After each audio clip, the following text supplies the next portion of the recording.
Good afternoon, everyone. So we have the second technical session. We are going to start it now, and I think we all have get to the lunch today. And after lunch, we have a heavy section going to. And today we have Dr. Rajendra Sangwan from Haryana. Am I right, sir? Yes. And he actually have long years of experience in different fields, especially he has been associated with the CSIR Institute, and later on he has been moved to, now also he has been Vice Chancellor for the CSIR Institute for a long time. And he is presenting on the bioprocess technologies for nearly zero-calorie natural sugars. And I invite him for his presentation as is from the organizers. They are saying that the presentation is for 20 minutes and 15 minutes for this presentation and 3 minutes for discussion. So I welcome you, sir.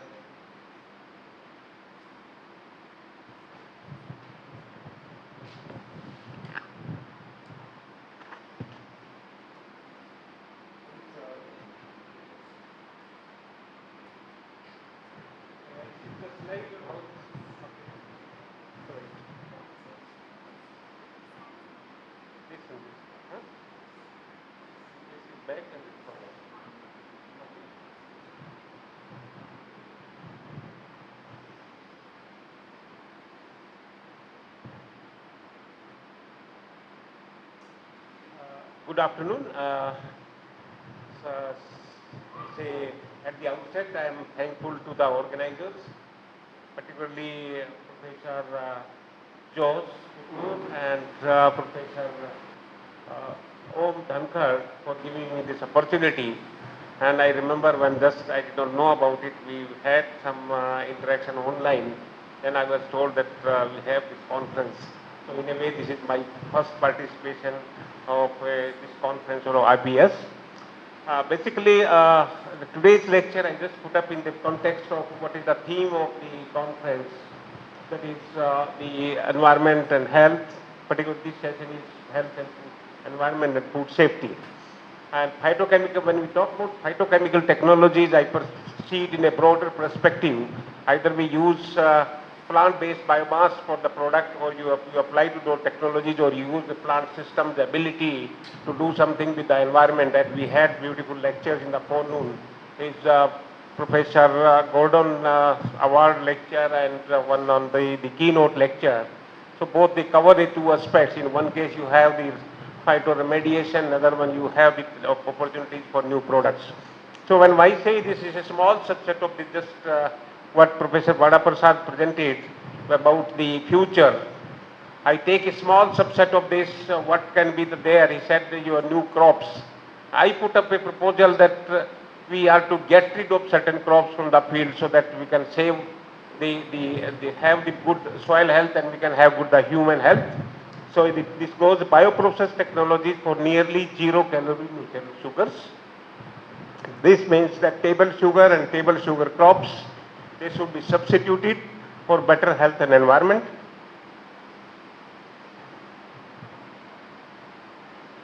If you look at our school classes, school lectures or college lectures, we have abundance of carbohydrates in nature, and they are the source of energy, and they form the precursors, glycolytic sequence, that you get precursors which are used for biosynthetic reactions in animal system. That's why the carbohydrates are important for us. And if you look at the classes of carbohydrates, the monosaccharides, we have the glucose, most abundant one, followed by fructose and galactose. Most abundant disaccharide is sucrose, followed by lactose, and most abundant polysaccharide is cellulose, followed by chitin and starch. Out of these, starch is food for us. Sucrose is basically not a food for us. Lactose is a food for us in our childhood. So sucrose is one we use not as a food, but we use it because it tastes sweet. And therefore, when we talk about sugars, because this is the sweet taste of carbohydrate, we call certain those carbohydrates which are sweet, we call them sugars. Then there is a, when we talk about the sweetness factor, then there is a sweetness intensity and calorie value. The most sucrose, if you consider 100% as sweetness, it has 4 calories, kilocalories per gram. D-glucose has 70% as sweet as sucrose, table sugar. For against the calorie value is same. D-fructose is 150%, this is 1.5 times sweeter than sucrose. And in what you call, you normally take as a drinks is like ruafja or corns, fructose syrup. They are much sweeter because of the high concentration of fructose. Galactose is 60%, calorie value is same. Lactose is 30%, not much of the sweetness factor, calorie remains the same. As the polymerization increases in carbohydrates, you get a starchy taste. So then when you move to starch, it becomes a food.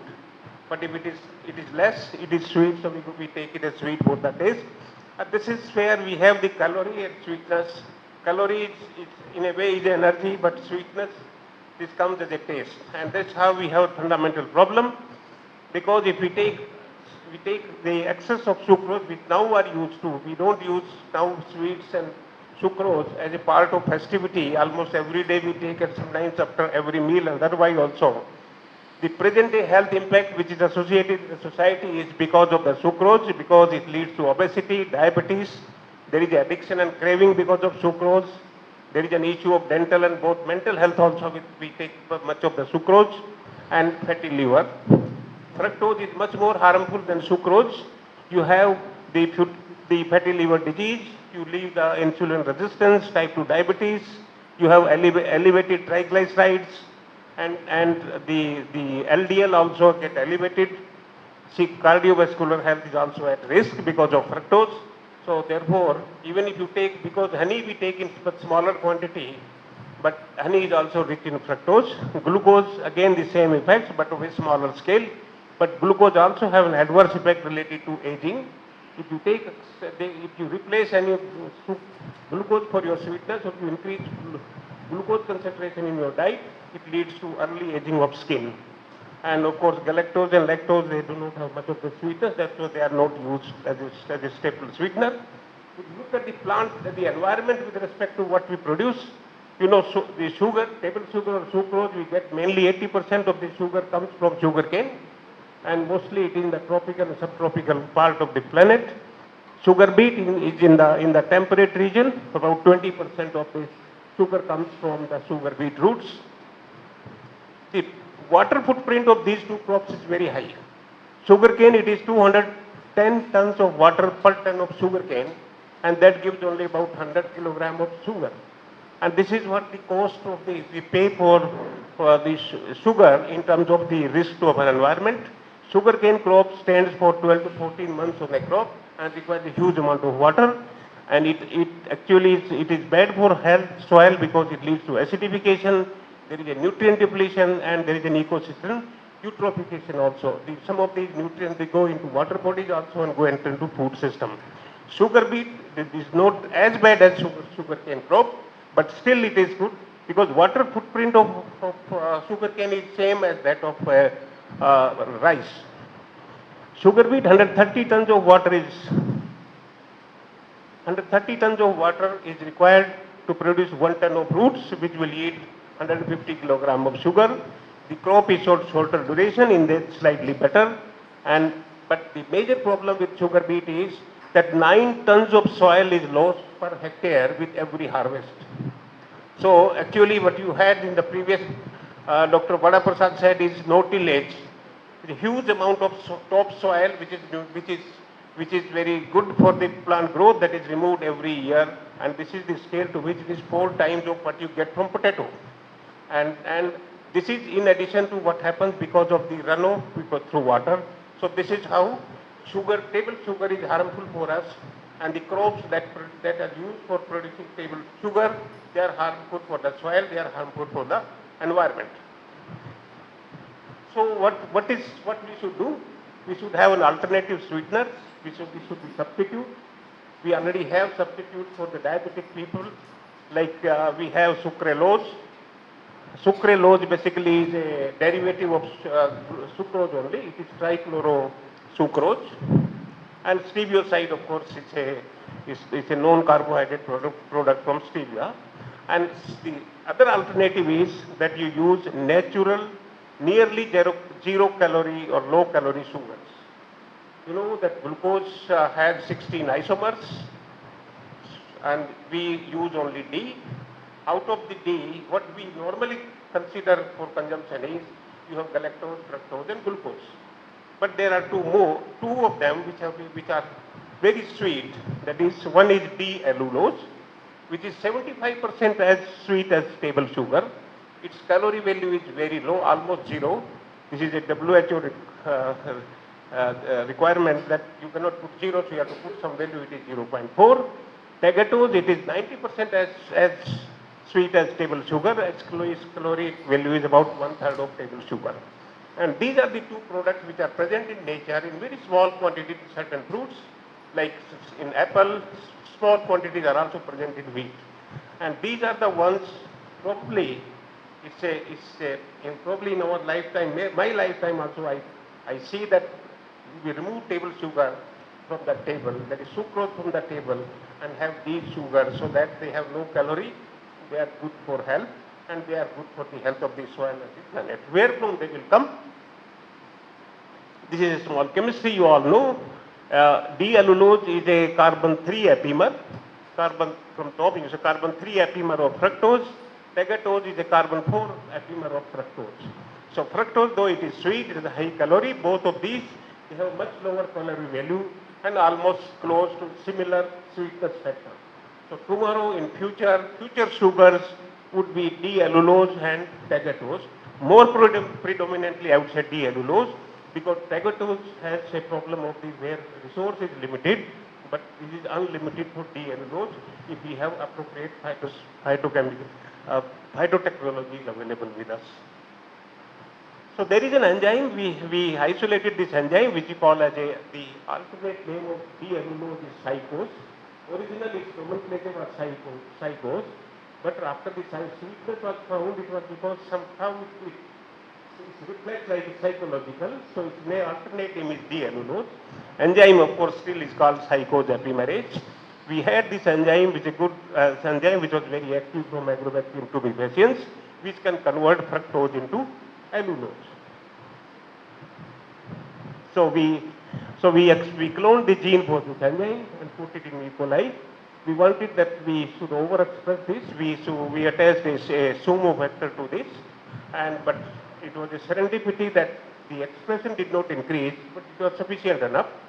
But it could take out the enzyme could come out of the cell and we could get in the medium, and that was a big trigger for us that this is good amount of enzyme which comes out automatically can be used for biotransformation. And it's a tetrameric enzyme, and so we did all estimations of molecular size through size exclusion chromatography. Then we checked its yield potential. With the sumo, its kinetic stability was improved, and the yield gain was 8.5 kilogram per liter per day. D-allulose can be produced from this, and this is how we did all analysis with respect to how we detected it, and then we put up what is the source of fructose. Some fructose is present in many of the vegetable wastes. So we made a calculation that it can produce 12 gram per kilogram of apple pomace. D-allulose can be produced. 8 gram per kilogram of citrus pulp, which is a waste from industry. 7 gram per kg of pineapple pomace, which is again a waste from the juice industry. Also cauliflower foliage and small amount from banana pseudostem. And this reflects there is a way you can recover these you can transform what is the residual fructose in these sources into D-allulose, which can be used as a sugar. Then we tried how to, because this is an enzyme you can use in one cycle, then you require for another cycle you require another enzyme. So enzyme cost becomes very high. So we put a magnetic nanoparticles. We made a magnetic molecule we attached to this enzyme, and then we put it to duty cycles. And at the end of the reaction, we put up a magnetic field. So whole of the enzyme was recovered and put into next cycle of transformation, and we run it for 30 cycles and it retained the conversion efficiency almost the same as original. Therefore, as a proof of principle, this enzyme can be used for many cycles to produce. I just realized the caveat is that all these reactions, whether it is an isomerase or an epimerase, they are reversible reactions. So after certain time, the equilibrium is established between the substrate and the product. No longer there can be a conversion. So we see that it cannot be more than 50% of the conversion at all. So this is where we have a next challenge in bioprocess technology. We produce about 8 gram of cycles per kilogram from kinnu from waste, which is kinnu is a crop in part of Punjab where it's a waste, and we demonstrated how it's all structures and everything on chemistry done for this molecule, and this is how is a cyclose as a sugar, or D-allulose as a sugar. Now the game changer strategy, which is realistic, if we put up all efforts globally or nationally, is can we convert the agri residues, particularly cellulose part of agri residues, into D-allulose. So it is fair to assume we have the whole efforts going on worldwide to produce bioethanol from lignocellulosic waste. So far it has not been successful at a commercial scale despite so much of money put into this research. Our hypothesis is that because even in the United States, the ethanol from lignocellulose is not commercially viable unless the fuel price is about $4 per liter, which is so few. So therefore, ethanol as a product is not viable as a fuel, but this is alternatively we can have is that we can have cellulose. As in a bioethanol project, we get cellulose converted into glucose. There is another enzyme which will convert glucose into fructose. There is glucose isomerase, and which then we have fructose, you get allulose. The residual glucose or fructose you can recover by fermentation, no need of purification steps. Otherwise, on a high end, we have a simulated moving bed chromatography, which becomes expensive and you get a product. So the basically way forward with is that you get crop biomass with good sugars in a biorefinery plant, and you have a sucrose crop-free world, healthier for us and healthier for the environment. This is a calculation how we can do. If we use a rice straw and have about 20% recovery of cellulose from rice straw, we can make, in India can make this almost 50% of the requirement of table sugar from rice straw. If we put up the amount of hertz, even a fraction of what has been put into bioethanol into this kind of product, we can have 50% of the sugar requirement met with GMOs, good for health, good for environment, and by sweetness factor it will be 35%.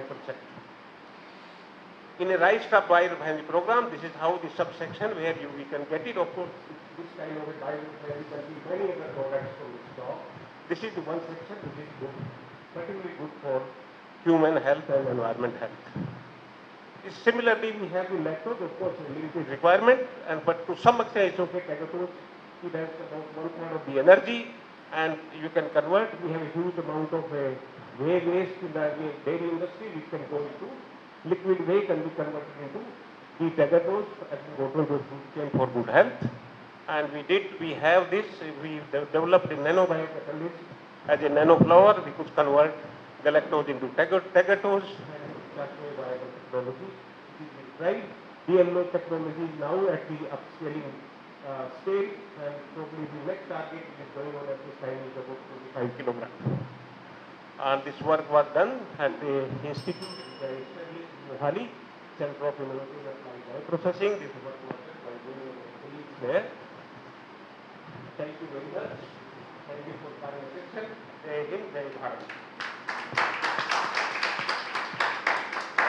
Dr. Rajendran, it's a wonderful presentation. I have a small query, whether this is available in the market now? D-allulose? Yeah. D-allulose is a low come for consumers. Okay. Consumer level, but it is all FDA approved. It is good for health, no adverse effects. It is not absorbed in the gastrointestine at all. It is all excreted, filtered and released. And we started this work in 2013 or 14, and at this stage, but somewhere now alternate strategies is a very, very hot topic, and the somewhere production has started also. The cost right now coming up is about 200 rupees, Indian rupees, 200 rupees per kg. But as very soon it will be below 100 rupees. And there is no harm paying even 200. We are already paying 50 rupees per kg for table sugar, and we are spoiling our health. So then it becomes economical now. It is going to come. Everyone is going to come. So now it is open for discussion.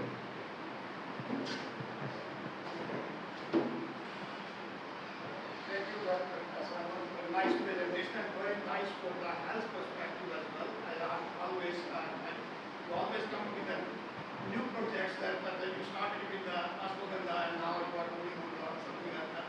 That's exciting. My question is two things in that. One is the cost analysis for converting the biomass into those sugars.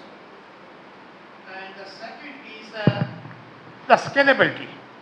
How easy is to scale up to the industrial level? I feel that this will India will be lacking because we are the people who require most amount of sugar. We are the people who have the most prevalence of diabetes and obesity. And the problem is because of our dietary habits, our taste. And this product is going to come up. Cost is not, right now it can be expensive. I think the pioneers in the field of molecular biology, synthetic biology should have in India, or like people like you should take up this kind of project, because converting from biomass to this is simple. What is a bioethanol project? You get cellulose. It's the same product. Yeah. If we ferment there, instead of fermenting, you require only two genes we should work together. That is glucose isomerase can convert into fructose, and another one is which is the psychose epimerase convert into allulose. Problem is that you have a mixture which will contain glucose, fructose, and allulose. So the low end technology, which is very straightforward, is the whole mixture can be put to fermentation. When you ferment it, your fructose and glucose will go into ethanol, and what remains, D-allulose, cannot be converted into ethanol. So you get the pure product. High-end product which companies are putting up is the simulated bed chromatography, in which they go for purification, which is a SMBC costs something like 50 crore rupees. But it's a viable technology. Next 10-15 years, this product will be in market. Initially, the society which is facing the rich people who have this problem also of obesity and diabetes more prevalently, they will have this product, and it's a business opportunity. Also, it's an opportunity for health. It's also an opportunity to convert our spare biomass, particularly rice straw, into a valuable product.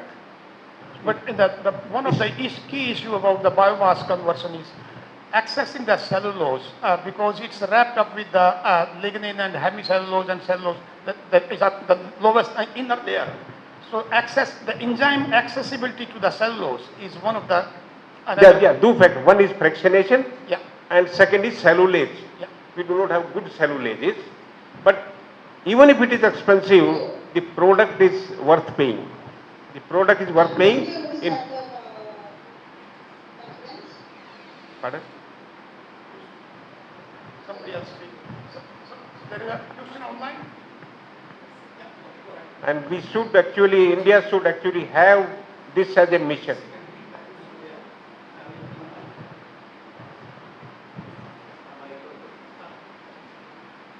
You can read the question on that. If there's a question in the chat, you can read that.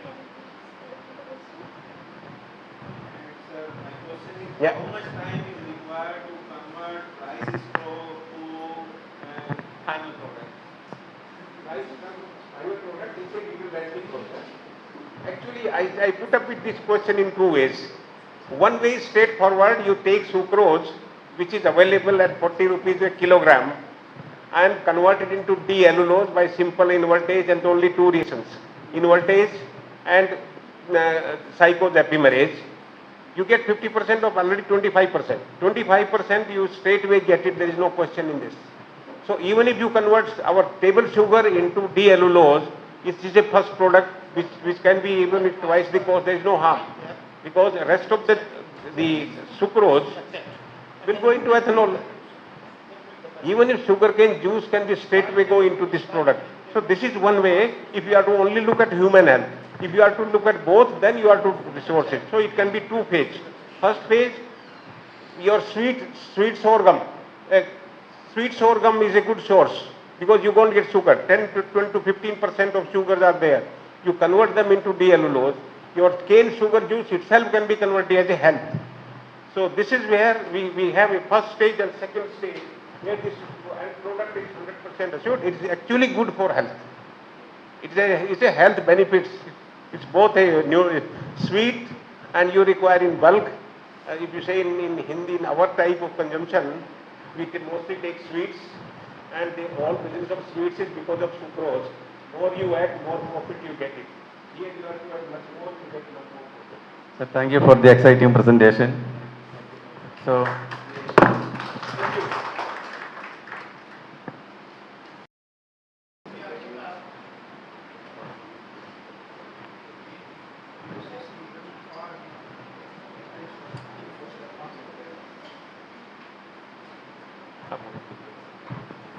So I invite the next speaker, Dr. Rupendra Kumar.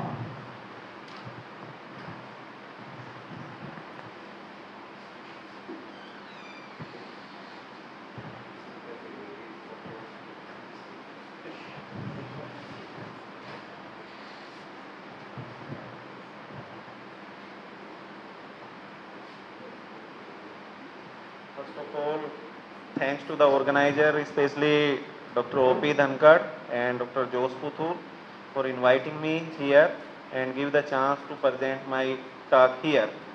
Basically, my title of my talk is Investigating Genetic Diversity in Wheat and Wild Species to Enhance Dietary Fiber Content, Implication for Wheat Biofortification of Human Health. First of all, what is dietary fiber? Dietary fiber is a diverse group of carbohydrates found almost exclusively in all the plants material, and it includes non-starch polysaccharides such as cellulose, hemicellulose, pectin and lignin. Dietary fibers are of two types. One is soluble polysaccharides and other one is non-soluble polysaccharides.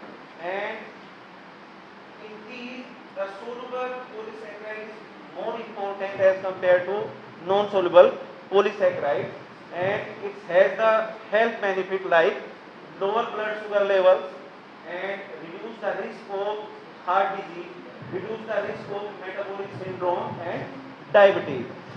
Basically, at present in northern India, each and every family having at least one or two patients of diabetes or cardiac problem. And the reason behind this is our diet. In our diet, there is a very low dietary fiber content. That's why we are facing these disease problems in our community. Basically, we need around 20 to 25 gram per day for children's dietary fiber, and for adults around 25 to 30 gram. And but at present we are eating rice, wheat. They are the staple food crop basically in India, and it has very less amount of dietary fiber. It contributes around 10 to 15 gram in comparison to our requirement of 25 to 30. Around more than 10% people are facing with diabetes due to that deficiency of dietary fiber in our diet, and we can overcome this problem if we improve dietary fiber content in our diet. But how to improve? This is the big question. There is a strategy. We can increase the intake of whole grain and non-polished food. Basically in northern India we are eating bran-less, only we eat the endosperm. We remove the bran, and most of the part of dietary fibers are stored in bran region or especially aileron layer. That's why we remove it and we eat only endosperm, and we are facing such problem in more adverse.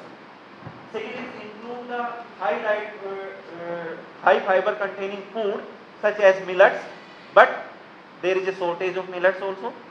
Then increase the concentration of dietary fiber in regular staple diet by breeding and biotechnological tool. We can improve it. in wheat. Basically, our objective is to improve beta-glucan and arabinoxylan. These are the two categories of dietary fiber in the most important food for human diet, that is wheat. That's why we want to improve dietary fiber content in wheat. And how to achieve this? We can achieve through biotechnological approach. But if we know the key gene, which is the putative or key gene responsible for that dietary fiber content, but still we don't know about the which gene is potential and which gene is play important role to enhance the dietary fiber, because there is a group of gene is responsible for enhancing dietary fiber content, not on a single gene. That's why we design a strategy, that is plant breeding strategy, not the biotechnological strategy. First of all, we need the donor which have the high dietary fiber content. That's why we explore the primary gene pool, secondary as well as tertiary gene pool, which have the high beta-glucan content, and finally back crossing and validation of introgression.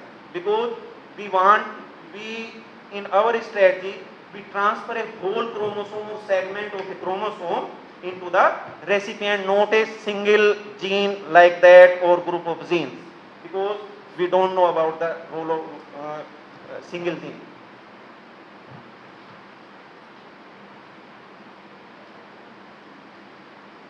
Okay.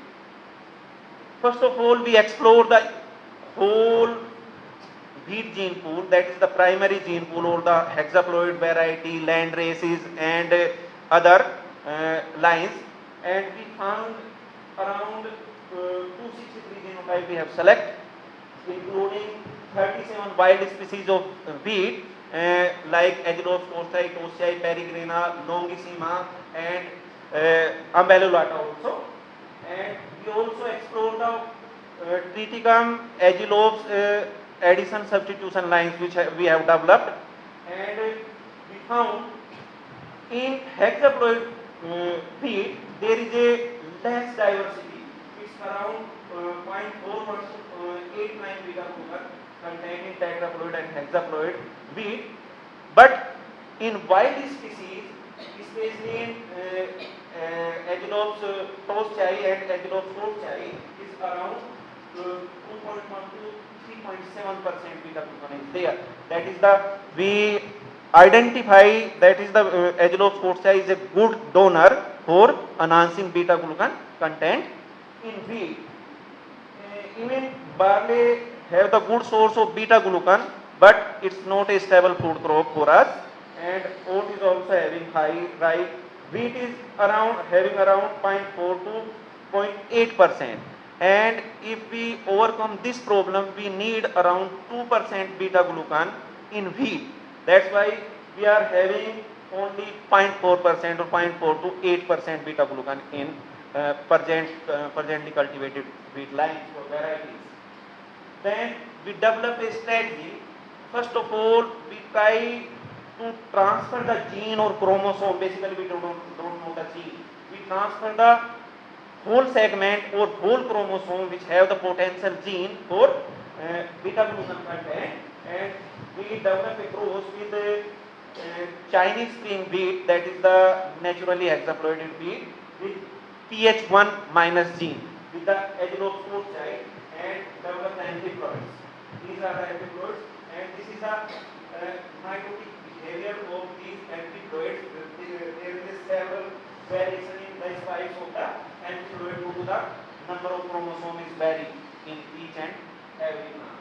And we confirm the introgression process through genomic in situ hybridization and SSR markers, and we found that there is this segment of UK, basically Agelos tostai having two genomes. That is, one is U genome, another one is the S genome, and the U genome segment frequently transfer into the recipient. And another strategy we have developed, basically we cannot be cross directly hexaploid wheat with the Agelos tostai because it's the diploid behavior. That's why we need the bridge cross method. And first we develop antiploid and then cross with these antiploid with the modern wheat, that is WL711, and WL is line having the segments of the Agelops courtsai chromosomes. And after crossing over, we find out the some lines and we report in one genotype, that is 63-2-13, having around 1.95 beta glucan. This is as per almost around as our requirement in our daily life. And these are the several lines which have we have developed through crossing methods. And but in these lines there was a problem. This is the problem is yield penalty. The yield is very less. That's why we again cross these derivative lines with the modern wheat lines and develop a line. We cross with the WH1105, that is the high yielding potential line in northern India basically, and SD3086. This line is having high beta glucan and yield at par. That's why we have the material and we notice the phenotype of the this material, plant height, productive feeders, spike length, all the parameters are at par. And this is the behavior of our line with crossing of with HD3086. This is also having the beta glucan content is around 1.9%, which is equal to the line of which is 63-13, but this is having the high yield also. We confirm the introgression and we, with the help of SSR markers and genomic in situ hybridization, finally conclude that two chromosome, that is 7UK, 7U, that means U genome of Agelops courtsai. These chromosomes having the potential genes which are responsible high beta glucan, and we are transferred these chromosomes successfully with high yield and high beta glucan content in our lines. We are trying to find out the gene which is responsible for beta glucan, that is the putative gene, and as per the literature, CSLF6 is a gene, that is the key gene which is responsible for high beta glucan content. We have mapped first time in wheat that this gene, because earlier it was mapped in barley, but this is the first report we have mapped.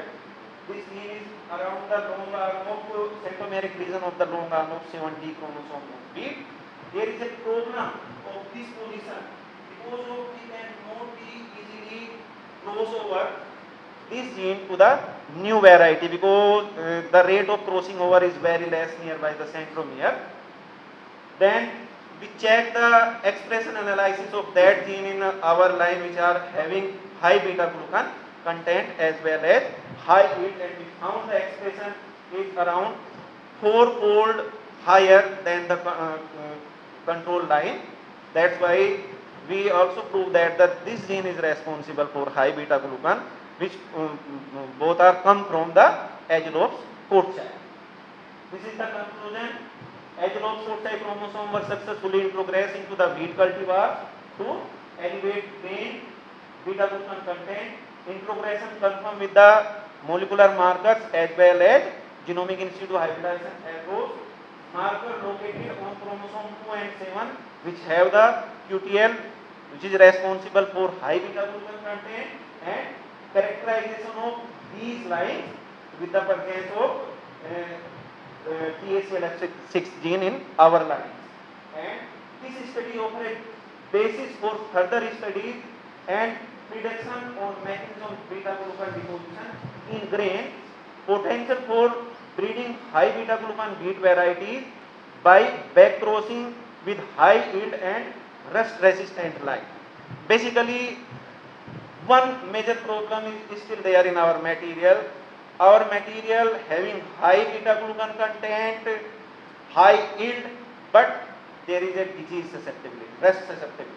That's why there is a scope to improve further this material. Thank you very much. This is the behavior, chromosomal behavior of our line. Our the phenotypes are almost equal to the cultivated lines. These are the contributors. Dr. Sandeep Kumar basically did genomic in situ hybridization work, and my friend Riyazul Rauf Mir screening for the rust resistant in Kashmir, and these are my PhD students who work on that approach. Thank you very much.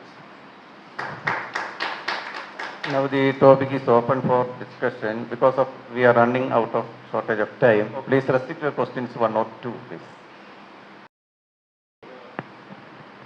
Xylem content is also very good. It's very good. Yeah, yes. Not only beta-glucan, but the other is also important. Arabinoxylan is nowadays more Is important more than important. beta-glucan also. Yeah, very nice. Thank you very much, sir.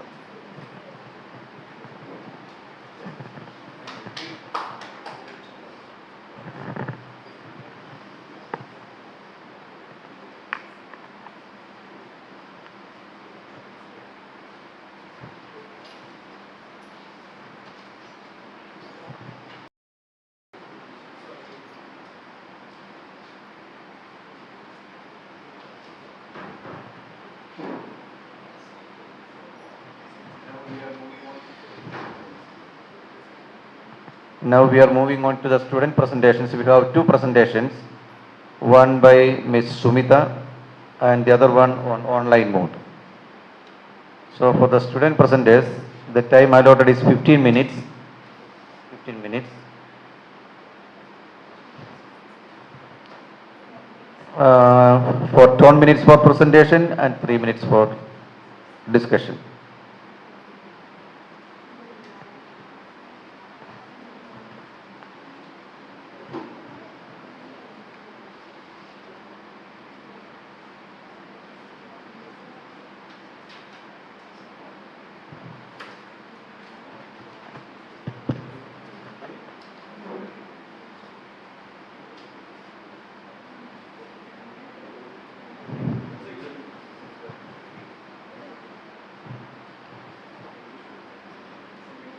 Good afternoon, Mannanol.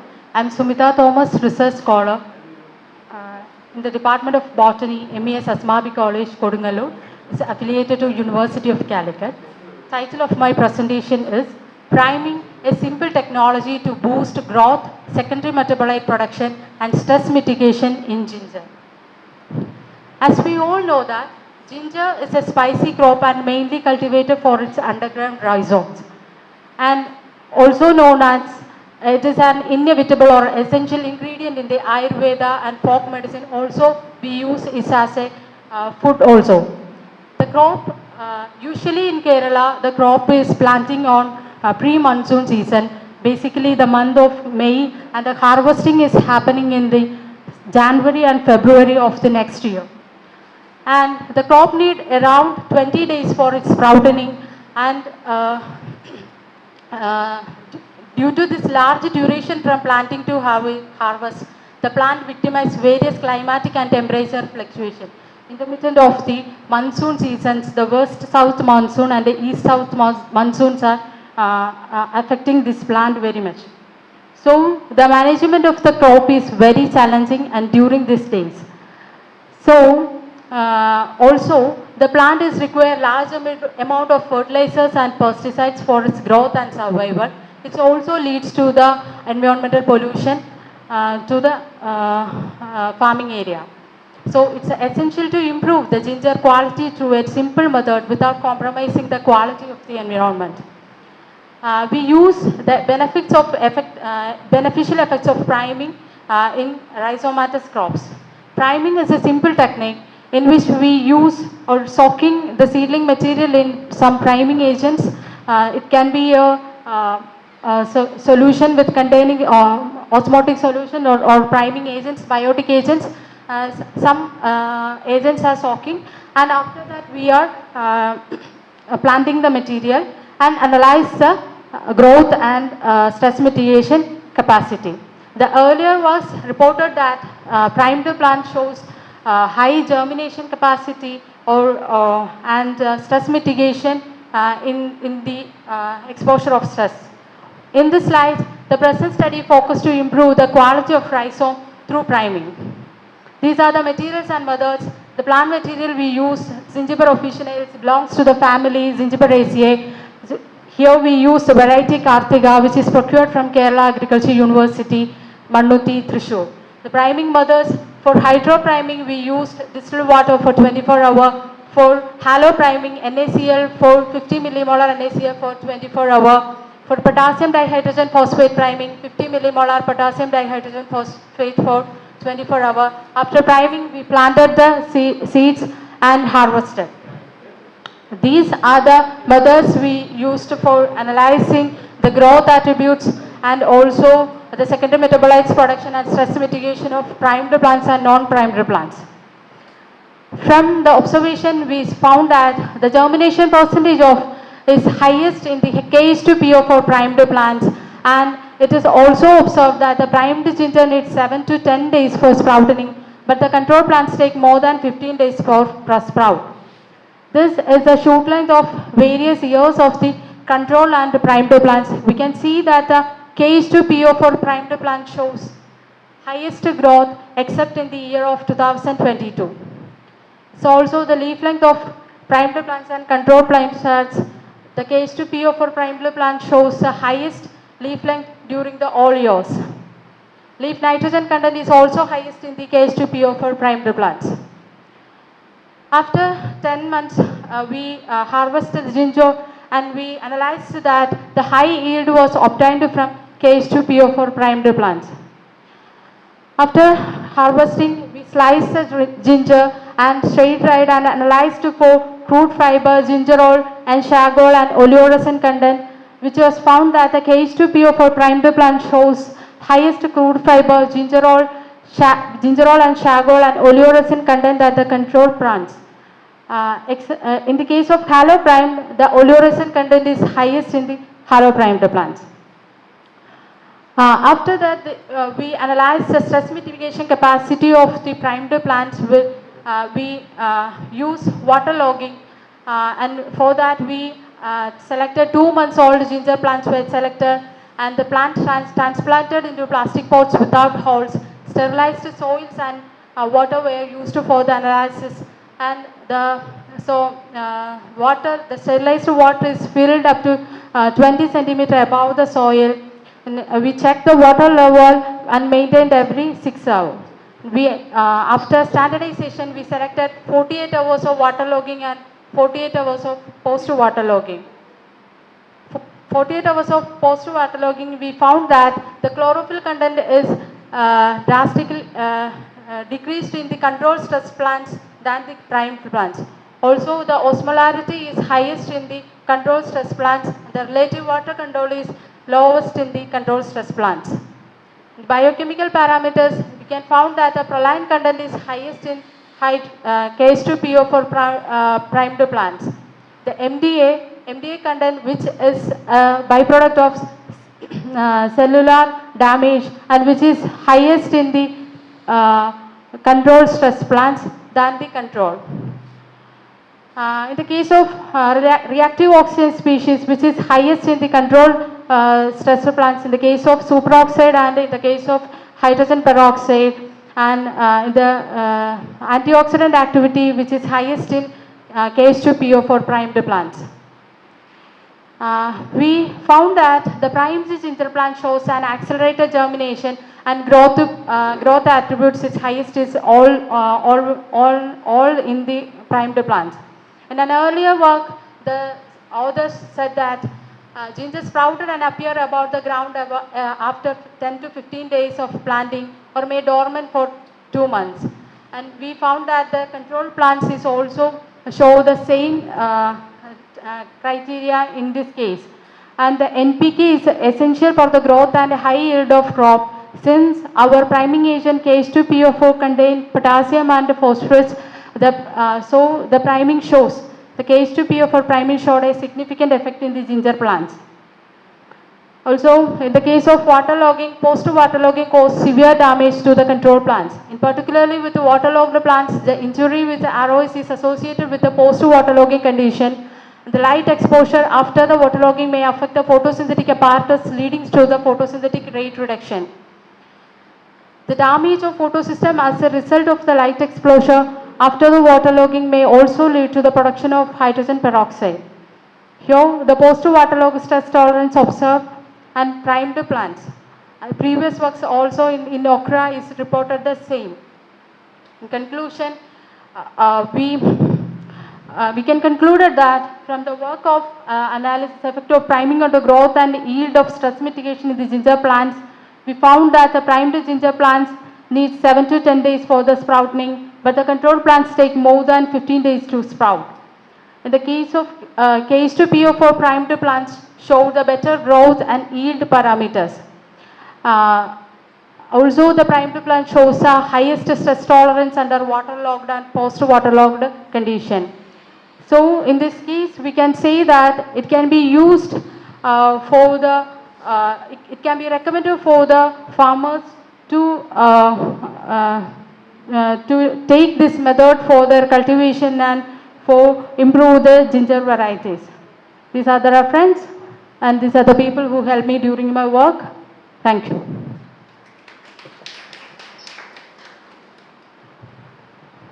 Now the session is open for discussion.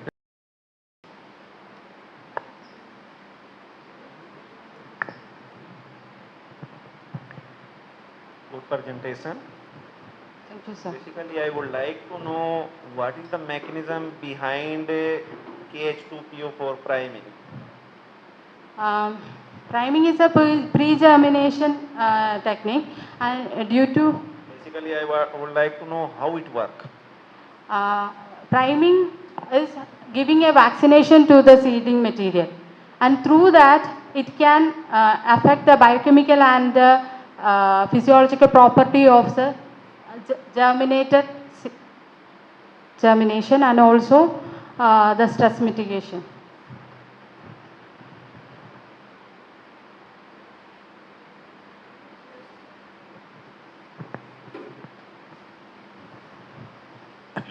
Very good afternoon. You have done wonderful work. Ginger, basically it's a spice. Whether you have studied the active, because commercially it's a lot of process it has to go through. So that will affect whether it will affect the waterlogging, what you are priming you are doing, halo, other hydro, or phosphate, whatever it may be. Whether you have done any work on that. Work regarding the quality. It's a spice crop. That's why. The quality. Quality, mainly I take the ginger variety Kartika. It is a somacronal variety derived from Kerala Agriculture University, and it is mainly for the crude fiber and oleoresin content. And in this case, we can improve through priming the oleoresin content and crude fiber in KH2PO4 primed plants. Commercial acceptability, that's what I am asking. Commercial acceptability. Commercially, we are cropping all this, especially it's having export market also, that's what. Residues, whether any residue, phosphate, salts in that content. I didn't check any hospital. Okay. Thank you. Good luck.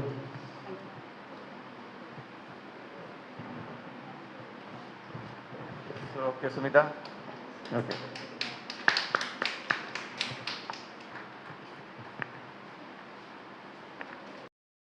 The next presentation is by Ms. Leena Das. She is presenting on the online mode. Yes, sir. Yeah. Am I audible? Leena? Okay. Please go ahead. Okay. So, Leena. Myself, Leena Das. I'm a research scholar from Gandhi University, and I'm presenting my topic is on evaluation of bioactive phosphates from Bryophyllum pinnatum plant and to assess its antimicrobial properties. So basically, my presentation outline consists of the introduction, objectives, materials and methods, results and discussion, conclusion, and acknowledgement. So, what is Bryophyllum pinnatum? Bryophyllum pinnatum is a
material, and extraction of secondary metabolites was done using three different solvents: ethanol, methanol, and chloroform, using the apparatus toxic apparatus for the extraction of hydrogen gases.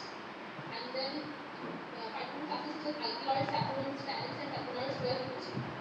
And apart from that, I have for the additional compounds for this particular plants, I have done GCM, which is gas chromatography and mass spectrometry. And gas chromatography and mass spectrometry was done basically to isolate the compounds present in a particular plant, the three extracts. And for the determination of functional group, I have performed FTI, which stands for infrared spectroscopy. And to assess and to see the therapeutic potential and the antibiotic efficacy, I have procured standard cultures from NCIM, is National Culture of Industrial Microorganisms. And against those with S. aureus, E. coli, and I have used two bacterial cultures, that is S. aureus and E. coli, and one fungal culture, that is Candida albicans. And to assess the antimicrobial efficacy, we have procured the cultures, and the testing of the plant extract was done against this. So from the results, we can see that as the qualitative analysis is shown, we can see that the phytochemicals present in different extracts of Bryophyllum pinnatum. For ethanol, methanol, and chloroform extract, we can see alkaloids, terpenoids, tannins, phenol, and cardiac glycosides and saponins. These classes are present in ethanol and methanol extracts, whereas in case of chloroform extracts, alkaloids and terpenoids were not present, and along with phenolic groups and cardiac glycosides. So after performing the extraction of this three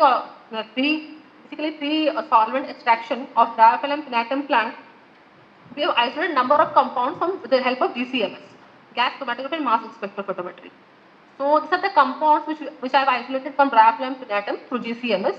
And for the methanol portion, I have isolated geraniol, tertiary butyl dimethyl silyl ether, tetradecan dimethyl, and dodecan tetramethyl, caryophyllene, vitamin aldehyde, lysine, citesterol, inositol, phytol, isophytol, 3-carine, rhamnitol, octadecanamide. And for the ethanol portion, I have isolated 3-alpha octadecanoic acid, polanoic acids, beta-carotene, vitamin A aldehyde, caryophyllene, phytol, hexastrol, rhamnitol, alpha-philandrine, hexadecanoic acid, and philandine glycine.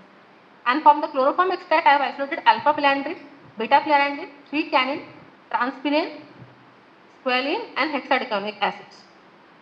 So that the compounds which I have got from 3 different extracts. And then the antimicrobial efficacy was performed of these 3 extracts. In this, such as in case of S. aureus and E. coli and Candida albicans, methanol extract shows the highest zone of inhibition, and this zone of inhibition is in millimeter. So methanol shows the highest zone of inhibition in case of E. coli, followed by ethanol extract and chloroform extract. In case of S. aureus and Candida, we can see the methanol and the chloroform extract have shown the same kind of zone of inhibition. And in ethanol extracts, the same was in case of E. coli, it was good for effective against chloroform extracts in case of E. coli. So this compound which we have generated from GCMS study, we are seeing that this compound has some antimicrobial properties which can be viewed from the literature that has been done, and there also we have seen that these compounds are responsible for antimicrobial properties. So my conclusion was there were different groups, phytochemical classes were present, such as alkaloids, saponins, tannins, and terpenoids, which were isolated from Bryophyllum pinnatum alcoholic extracts, and the methanol extract was the most effective against E. coli, followed by S. aureus and Candida albicans. And in case of S. aureus and Candida albicans, the chloroform extract and the methanol extract show somewhat similar results. And the important compounds which the most review literature was done, and it was seen that geraniol, hexadecanoic acid, and isophytol, these are the main compounds which are responsible for the therapeutic properties of Bryophyllum pinnatum plant. And then my acknowledgements are I have to thank my PhD supervisor, Dr. V.A. Kamble, for designing the methodology and reviewing the results. And I would like to thank IPC International Phytotechnology Conference for giving me the opportunity to present my work in this prestigious platform. And thank you, sir. Thank you, all of you. Any questions you can ask?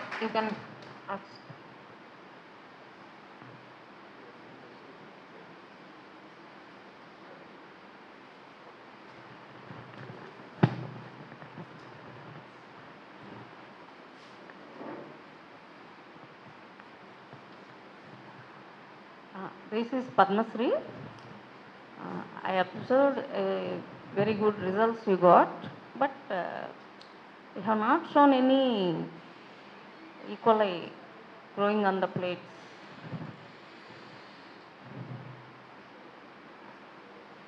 Could you see any morphological changes or something like that in the E. coli?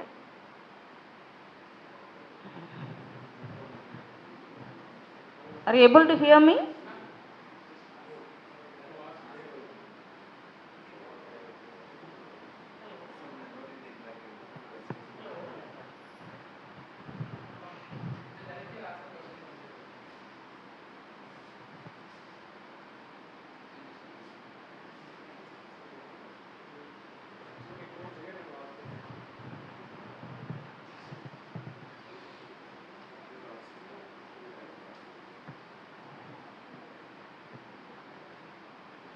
Hello?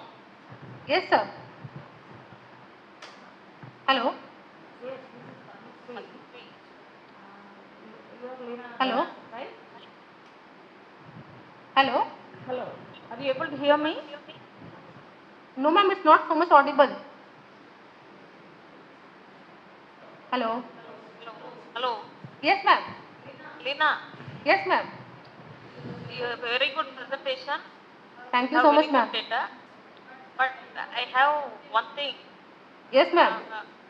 You could have shown some plates, no? Okay, please. Okay. Actually, ma'am, it's because I have mentioned in case of MF and plates are not mentioned. I have mentioned the zone of inhibition which I have got.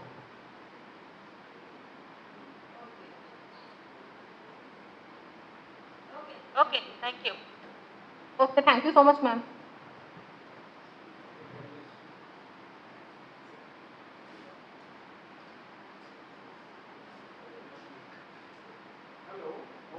Can you hear me? Yes, sir. Good afternoon, sir. You have used methanol Yes, sir. in the extract. So it Yes, is sir. that if you can replace methanol with ethanol, it's better because methanol itself is toxic. Okay. Sir, actually, sir, when I have used the software apparatus, sir, the methanol is completely vaporized and the dilution is prepared in DMSO, which doesn't have any antibacterial properties. So methanol was completely vaporized.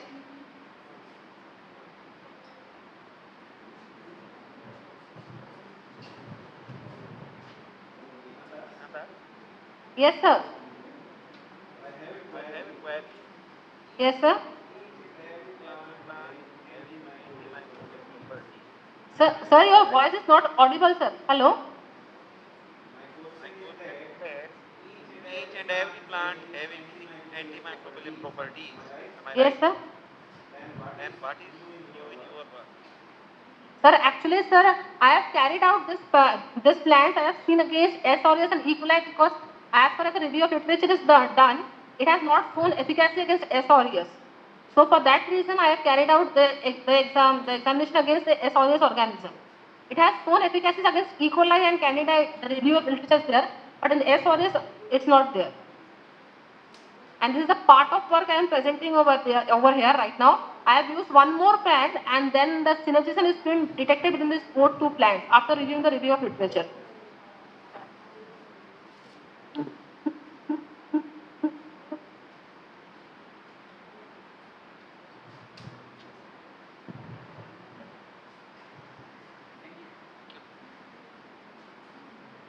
So with this, the technical session 1 is over. And in this session, we have 4 presentations, 2 lead lectures and 2 student presentations. All presentations were excellent, and I thank all the presenters and also Hello? Hello? congratulate all the audience also for asking questions and also for making the presentation more interactive. Thank you, thank you, thank you all. Thank you, teachers, for conducting the session. I thank all the dignitaries for sharing your depth of knowledge and igniting us. Now we are moving to the second session, that is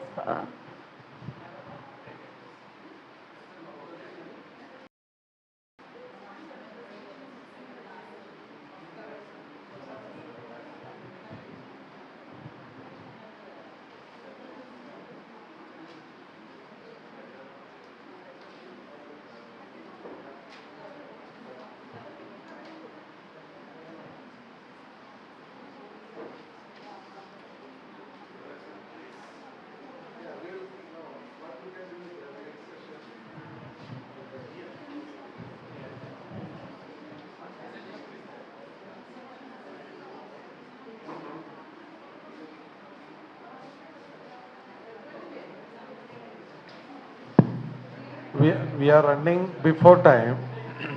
We are running before time. So what we can do is that the photo session is here itself.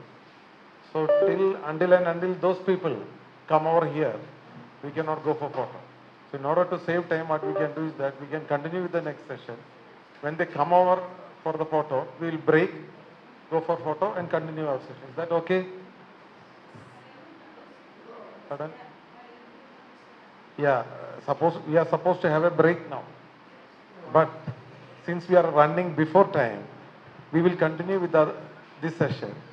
And for the photo, when the people who are in the other hall, when they come over here, we will break the session. Take the photo, then continue the session after that. Yeah, you can start with your talk.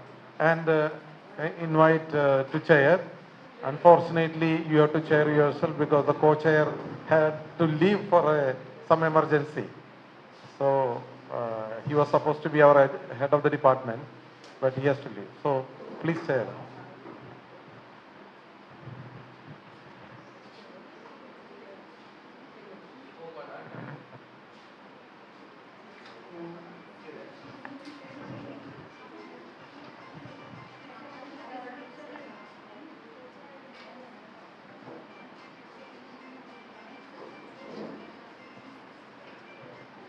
All the speakers are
So we are moving on to the next session. which is based on the theme Phytotechnology for Nutrients. And these sessions will be chaired by Dr. Kolipara Padmashri, Professor, Department of Plant Science, University of Hyderabad. And together with her, the co-chair is Dr. Dinagar Chalabatullah, who is also from the Department of Plant Science, Central University of Tamil Nadu. Ma'am, please.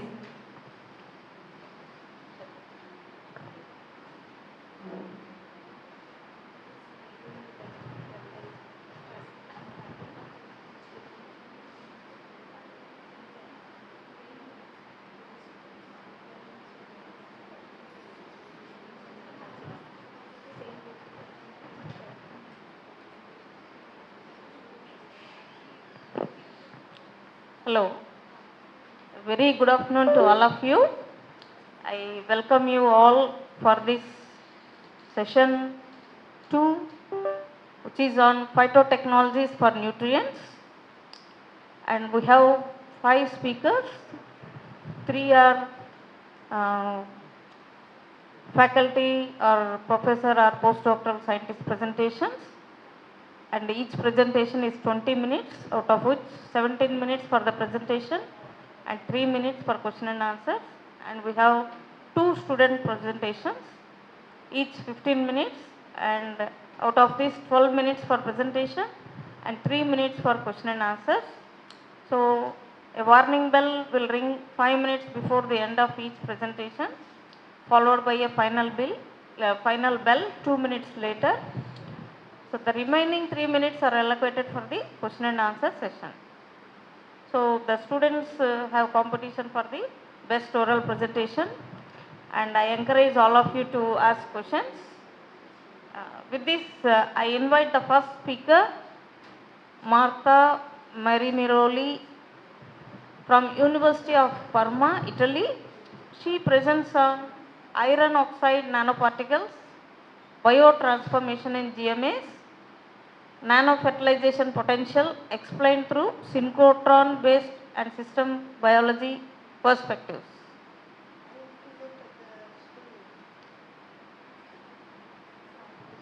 For this slide.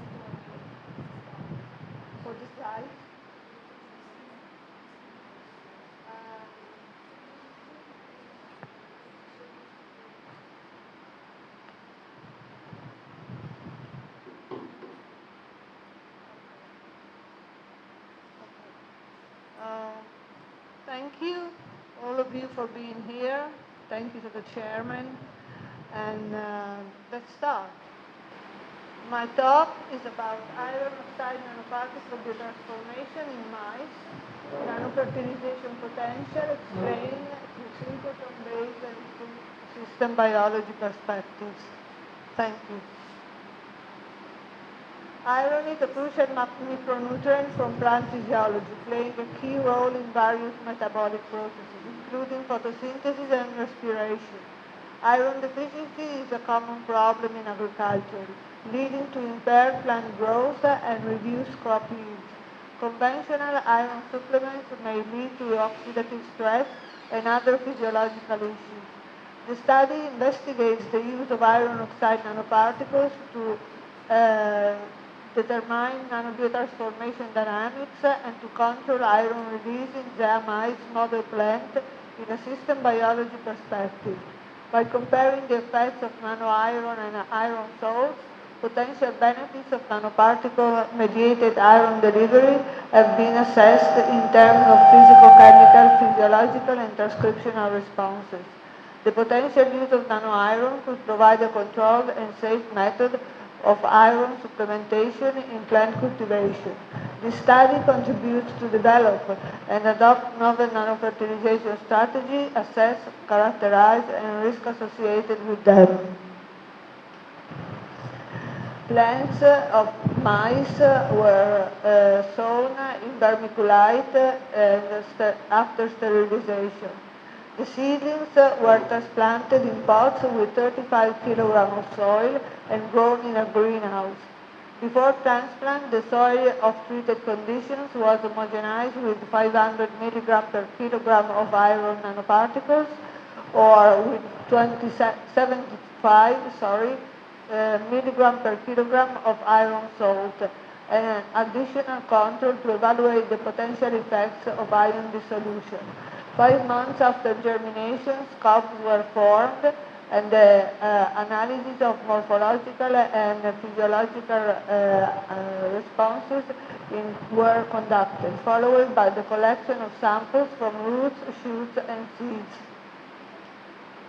These are the plants. You can see in different phenological states of development after the treatment.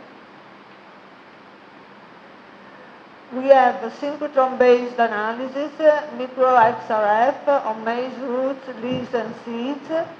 Samples were fixed in glutaraldehyde to phosphate for 3 days.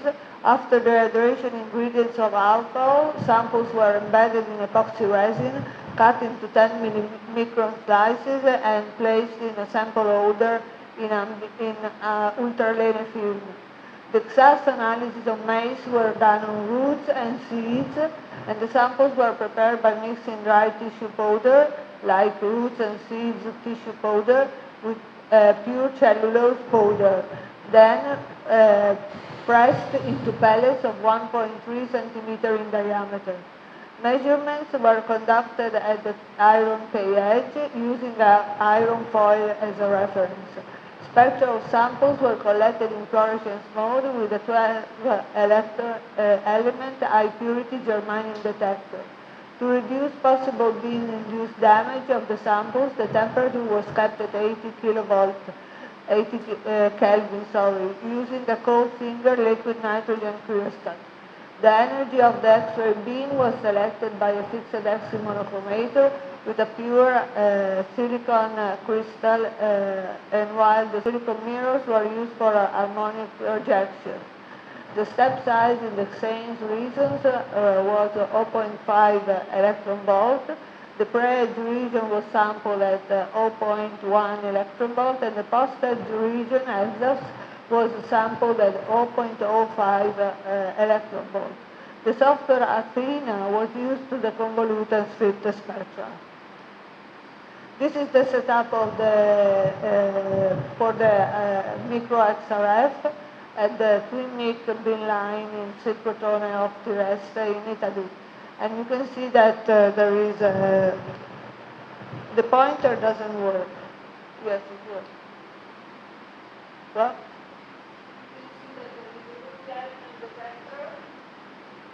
And here comes the green line from the synchrotron. Here is the sample, and here is the detector. You can analyze these elements, and iron is among them. And you can make X-ray fluorescence maps in iron concentration. This is the setup of the digital line. You have 3 actions basically. One for the polymerizing mirror, one for the arch for one beam, and an arch for opposite beam. You have set crystals of silicon fixed in a liquid nitrogen system. Then this is the beam shape at 11.5 volt after the silicon mirror, and then at power 11. And this is the setup of the experimental arch with the sample holder, the germanium, high-purity germanium detector, and the liquid nitrogen fluorescence. We measured the content of iron and the content of chlorine because it was administered with the salt. We measured total chlorophyll with a SPAD, stomatal transpiration with a porometer, cellular respiration with the TTC assay, and the malondialdehyde with the cube-barbituric acid assay. We did some molecular analysis, basically transcriptional analysis, where RNA extraction and quantification was performed using primer for specific genes in real-time qPCR. These are the results for the nanoparticles characterization. From the XRD, we have the result that the nanoparticles are of magnetite and 40 nanometers in diameter. From the images of the high resolution transmission electron microscope, we have the images that nanoparticles aggregates and form aggregates, and that we have single nanoparticles of about 40-70 nanometer. The zeta potential is plus 44.2. The average range of nanoparticle is 71.6, and the dissolution rate in 20 days is 13-15% of iron release. These are the results for the physiological analysis, and we can say that it has been demonstrated that iron-based materials may lead to plant growth deficits by blocking water and nutrient uptake at the root level. This can be attributed to the formation of aggregates that create plaques in the outer layer of the root, inhibiting water and nutrient uptake and mobilization, as well as consequently decreasing cellular respiration. The chemical analysis after the student test didn't yield any significant result, so I'm showing that to you because there are no differences between chlorine and in the roots between the different treatments. These are the maps, the elemental map. The data reinforce the hypothesis that when iron is applied in the form of nanoiron, it tends to remain in the roots and discharge rotation is significantly reduced as compared to ionic iron. This is the result of EXAFS and SANES. Here you have SANES, the edge and the edge, and here you have EXAFS, the base space and the space of the diameter. You can see that these are the nanoparticles, and these are the plant parts. Seeds, green, blue, you have the roots. And we can say that the difference between the spectrum of nanoiron examples is straightforward, suggesting that the structure of the nanoparticle is not preserved in the passage from roots to seeds. So when we go from roots to seeds, the nanoparticles lose their structure. The figure of heating parameter. The actual heat of the nanopyron spectra confirms that the iron nanoparticle has a structure compatible with that of magnetite. In the mapping of the amplitude, there is a slight reduction of the interatomic distance typical of nanomaterials. Iron's first nearest neighbors are oxygen atoms, both seeds and roots of seeded plants, both with nanoiron and with iron salts. When a third shell is present, it shows a bond of iron-iron. The heat maps on the molecular analysis say that the modulation of genes encoding for enzymes involved in the cellular response to oxidative stress, such as glutathione reductase 1 and superoxide dismutase 1, as well as the regulation of proline biosynthesis, such as proline responding 1, will provide an indication of the potential cytotoxic damage caused by plant exposure to nanoiron materials and to iron salts, and the subsequent plant response. Conclusions. At the physicochemical level, as resulted from EXAFS analysis, iron ions were lost from nanoparticles and iron salts. In fact, the first nearest neighbors of iron were oxygen atoms in both seeds and roots of treated maize with nanoiron or with iron salts. The difference between the spectra of an iron nanoparticle and treated sample was straightforward, suggesting that the structure of the nanoparticle was not preserved in the passage from soil to roots and from roots to seeds. From the physiological analysis, it could be evidenced that the treatments with iron salts depleted photosynthesis and increased the lipid peroxidation, more than the treatment with nanoiron. At the molecular level in roots, there were not very pronounced variation in gene expression. MAT1 was significantly upregulated in the roots of plants treated with iron salts to a much greater extent than in plants treated with nanoiron. Considering the role of MAT1 in citrate efflux and silent transport of chelated iron, it could be hypothesized that its modulation is linked to a higher presence of available ions when used in the saline form compared to the nanometric form. I would like to acknowledge the CERIC TERIC Consortium for giving me access to the LISA beamline at the ASRF in Grenoble, and the Electra Synchrotron for giving me access to twin mic beamline in Trieste, and all my colleagues in Parliament. Thank you.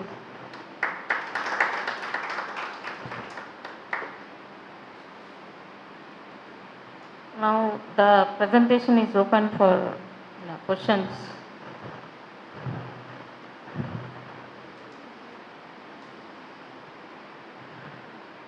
Can I go to your photosynthesis and respiration slide, because I am interested in, as I work in interaction between chloroplast and mitochondria. Photosynthesis, effect of this nanoparticle.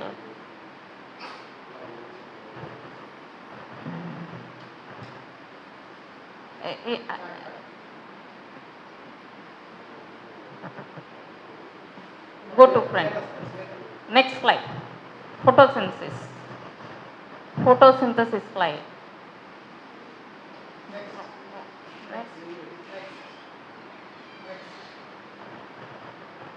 Next.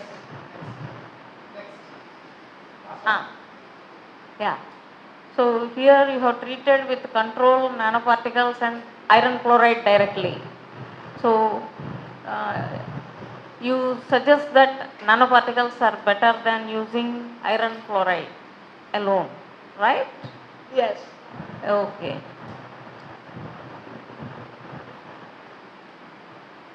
So why do you think this lipid peroxidation is increasing in the iron one but not in nanoparticle? Because in the iron salt, there are much more iron ions, and they create oxidative stress. In the nano iron, the iron ions are less, and they are the right quantity to be a nutrient and not a stressful agent. Okay.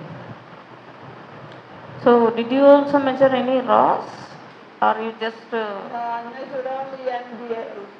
NBA. NBA. Okay. The malondialdehyde quantity. It's indicative of membrane peroxidation. Okay. So yes, simple doubt. Now these nanoparticles, how did you apply to the plants? Is it a foliar spray or in the soil? In the soil. Soil. In the soil. Soil. But whether roots can take it?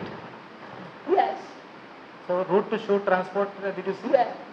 They can be transported. Yes. Thank you.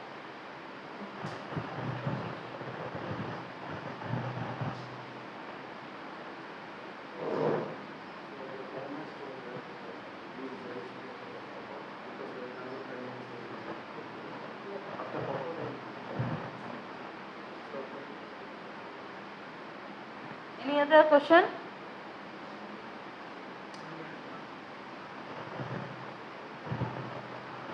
Very good evening, madam. It's an excellent presentation. I have seen only marginal difference. While you are working in nano level, it's a very like a tedious work when you do with the nano level. But as the results are very marginal, not commendable. I am seeing photosynthesis, whether the 4 tables you are showing here. I haven't understood. So, could you rephrase the question? Please. Could you rephrase the question, please?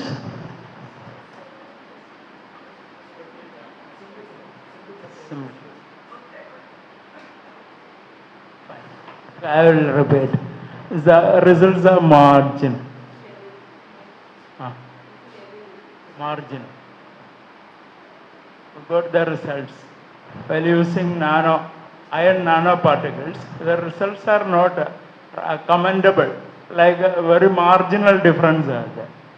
Well, difference between nano and iron directly, iron chloride you are using. The difference? Yeah. What is the difference between the salt and the nano? Nano and chloride you are using. Okay.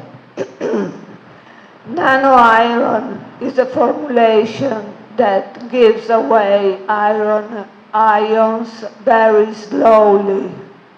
So the iron is supplemented continuously and slowly.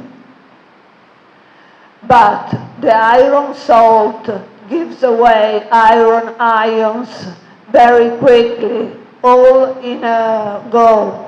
And the iron arrives immediately to the plant, creating oxidative stress.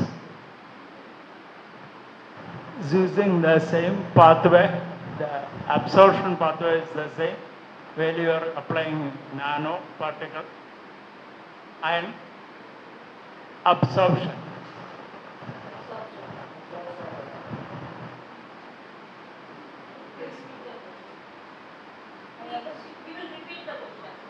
I will, so not audible. I don't understand the English, I'm sorry, I don't understand your accent. How is iron absorbed by the roots? That is the question. How is iron absorbed by the roots? Yes. How? How? Root transporters. Root transporters. Root transporters, because nano iron is very small and in fact it can pass through the membrane and through the transporters. Thank you, ma'am. Thank you. I'm sorry, so sorry. If you have any more questions, you can discuss in the tea session. And now I thank Dr. Martha for your excellent contribution and presentation.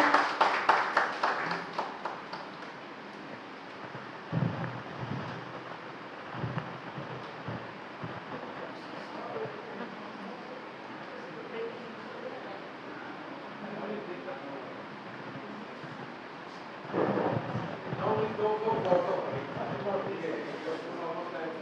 So maybe for some age people, you guys have to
echo വരുന്നുണ്ടോ?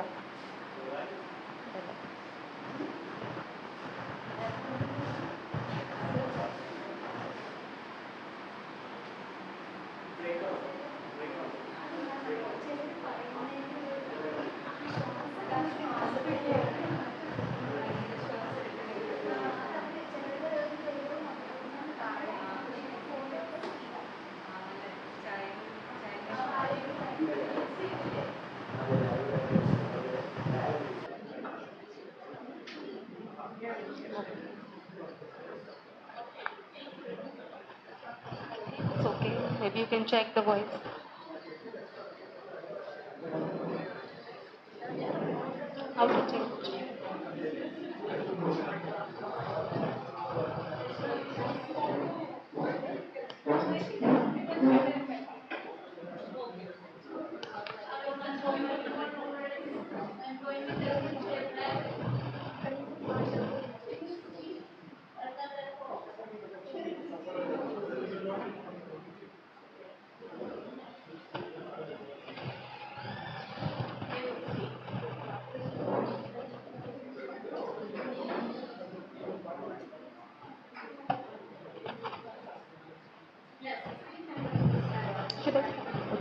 Good afternoon, everyone.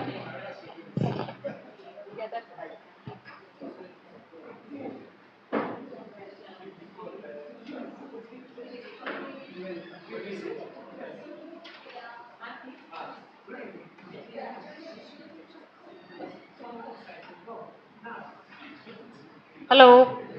Yeah. A warm welcome to all of you once again. We had a break of tea session. So now we are continuing with Nivedita Chowdhury. I request her to present on the plant soil interaction in arid and semi-arid regions of Rajasthan, an insight to grass legume assessment. Yeah, please. So you know the timings, no? 20 minutes. 20 minutes. 17 minutes. Then 3 minutes. I Thank will you, give you a ma'am. ring at 5 minutes before. Uh, Good afternoon, everyone.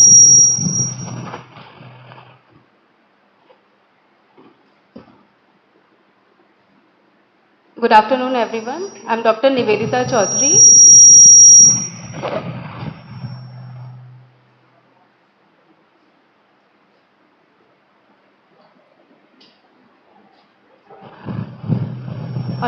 Good afternoon, everyone. Sorry.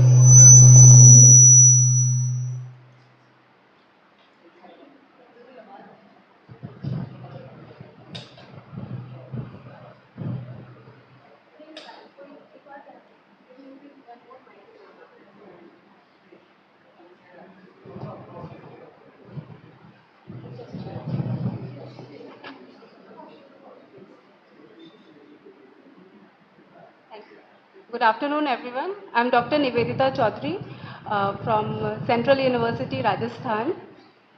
Here I'm going to present one of a work which is representing the plant soil interaction in arid and semi-arid region of Rajasthan.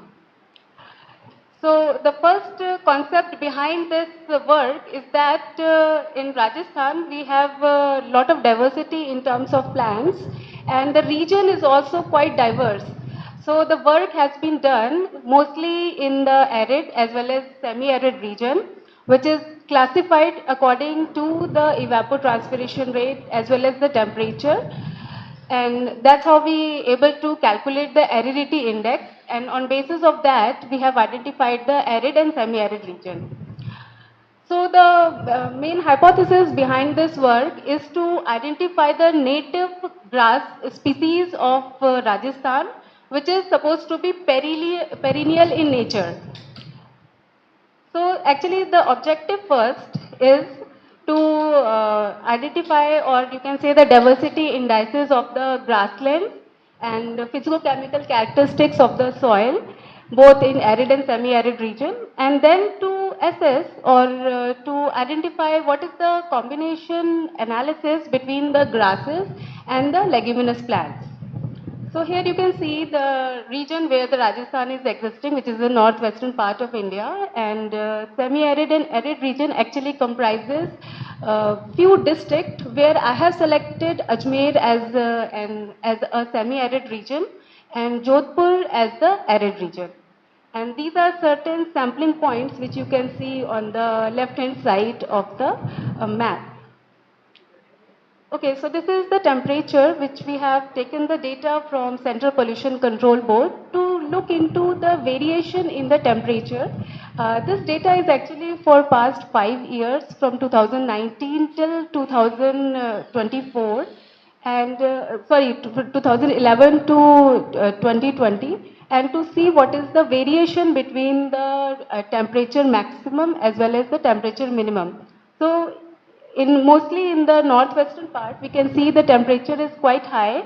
This is the average annual temperature. That's why it is about 34 to 35 degrees centigrade. And if we look into the minimum temperature, which is also occur in the same arid region. So that's how, because of this extreme climate temperature events, the diversity among the plants, specifically towards the grasslands, is quite significant.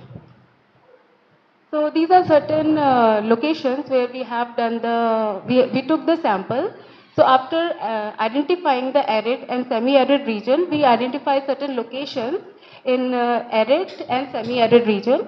And within each location, we have divided different areas, and we have used the quadrant method to analyze the diversity of that particular area. So this is basically the map, land use, land cover map of Jodhpur, and to identify like what are the land cover changes and what are the major like crop area or let's say about the vegetation, crop build-up area, barren land as well as the rangeland. Here I am interested mostly in the rangeland because it is also the synonym of the grassland.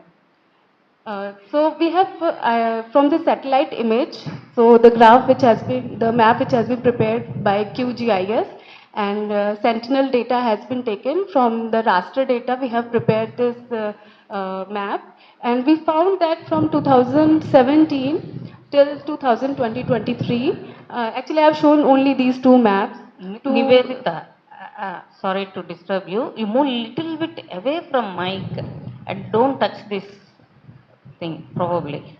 Yeah. So in this map, we can see that the rangeland has been decreased in 2023.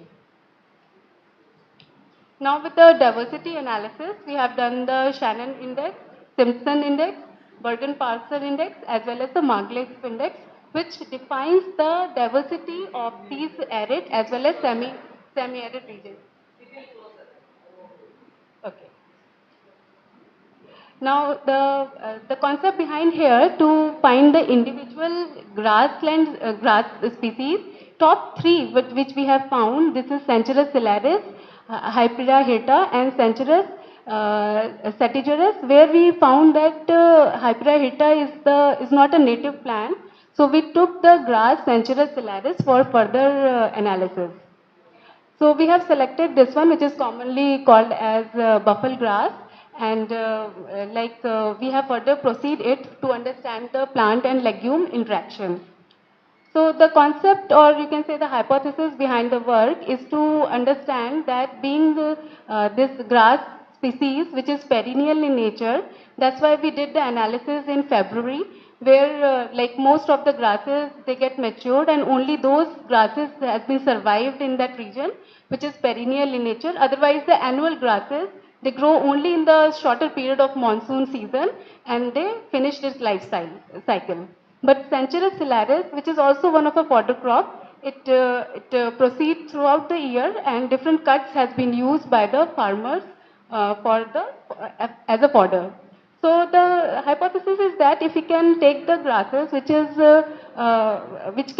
is grown near to the trees, which are leguminous family trees, and another one which is non-leguminous, and see what would be the interaction about the nitrogen fixation which has been done by the tree. So the combinations which we have taken, this is combination 1 and combination 2. So we have plant grass which is near to the tree, and the grasses alone which is far away from the tree. And these trees are of two families. One is one is Fabaceae family, or you can say leguminous family, and another one is Ziziphus, which is a non-leguminous family. This is some photograph from the sample collection site. Okay, so we have done total Jaldal nitrogen and soil organic carbon from different samples which we have taken, and basically in semi-arid region we found more total nitrogen and soil organic carbon as comparison to the arid region. Soil parameters, if we can say, both in arid and semi-arid region, either in terms of salinity, in terms of TDS, or further we have done pH, electrical conductivity, and TDS analysis. It's quite similar, except electrical conductivity is higher in the arid region, and salinity is also higher in the arid region. Now, in terms of combination, what we have found that soil moisture is actually higher in the combination of plant and grass, and either in both in arid or semi-arid region, the combination in comparison alone to a plant or in comparison alone to a grasses, this combination found to be a better having the soil moisture content. So this gives us an idea that maybe like that part of that area might have better grass growth. Further, when we have done total gel down nitrogen and soil organic carbon, in terms of actually total gel down nitrogen, we didn't find any difference between the, in the combination 1 and combination 2, where we hypothesized that there may be like a better nitrogen assimilation with the leguminous plant. But yes, with soil organic carbon, we found better soil organic carbon in the combination, which gives one more idea in terms of above ground biomass, that in combination 2, the grasses are having less biomass as well as in protein content, which we have done we took the fresh samples, although we have done in the dry samples also, but I haven't shown the data. So the concept which give this leads to one outcome, not exactly the conclusion, that there is notable differences between the soil samples, as well as if we take the grass and legume in combination, total or soil organic carbon is better in the leguminous plant, and it will give some future perspective in terms that if we know about this ratio, then we can increase the growth of this native grass species and have better perspective towards the fodder crop. These are certain references. I would like to acknowledge the SERP for the funding for a project, which is actually related to heat wave and ozone. And this study is part of this project. My major work is basically with ozone and Department of Environmental Science, Central University, Rajasthan. Thank you. Thank you, Nivedita. Good presentation. The presentation is open for discussion. Nivedita, very good talk. In the last slide, you mentioned SCP project. That is generally for extremophilic plants, right? That's what they have. SERB has notified for extremophilic plants. Now, do you have any extremophiles in your collection? Yes, your SCP project. Actually, this was a special call for proposal for extreme climatic event. Yes. So that's what I wrote the project, and this was basically for heat wave and ozone. And I myself, my major work is basically with the ozone pollution. So heat wave is one of the factors which affects the flux of ozone inside the plant. So this is like extreme climatic event which is happening in Rajasthan in terms of high temperature as well as in terms of low temperature. And since people doesn't care about the grasses, they're more inclined toward the crop plants. So that's why we wrote this project for the grasslands of Rajasthan. And so one more thing, I just with the native species which we have found that so there is a whole plant lateral cilitus, which is also called as Sevan grass, which is also called as gold of Rajasthan, and basically found most in the western part of Rajasthan where there is some sand dunes. And despite of the invasion of some of the grass and trees, basically Prosopis junifera, the grass species are the ecology, or you can say grassland ecology is disturbed. So that's why our work is basically to understand the extreme climatic event, and this work is actually a part of a small part which we try to hypothesize that if the leguminous tree is there, then what would be the growth of the plants. Although in terms of nitrogen, we didn't find much variation, but we can correlate with soil organic carbon and biomass. Okay, thank you.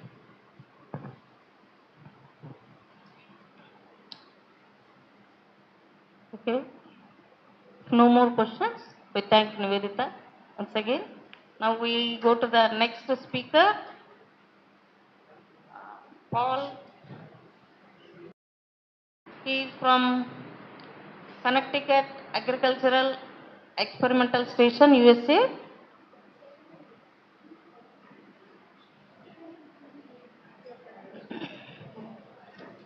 So, Dr. Paul is going to present on cellulose nanofiber containing effluents of nitro-oxidation process and its influence on nitrogen loss mitigation in a plant soil system.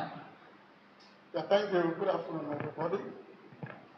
Just as she said, she rightly said, I'm here this afternoon to present the outcome of our research finding on cellulose nanofiber containing effluents of nitrogenation process, NOP, and influence on nitrogen loss mitigation in plant soil system. Now, for those of us who are familiar with agriculture, you agree with me that as the global population is increasing, definitely we need more food to take care of the growth population. However, intensive agriculture cannot be done without the use of fertilizer. Unfortunately, for those of us, like I said, who are used to agriculture, nitrogen, phosphorus, and potassium, they are the major primary elements that major macronutrient that plant needs for growth and development. But see, we have a major problem. The major problem with nitrogen is this. Even of all the three, nitrogen is, in terms of quantification, in terms of the amount of demand by plant, nitrogen is most demanded among the three.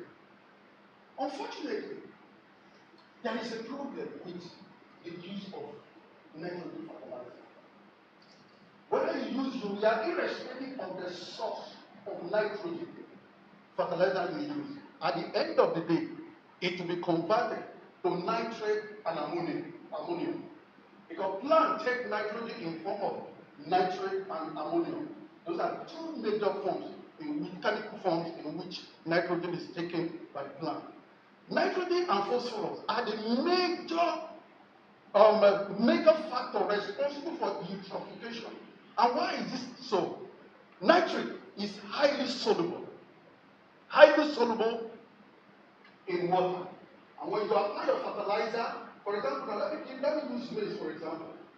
When you grow maize, at that tender stage, the demand for nitrogen is low.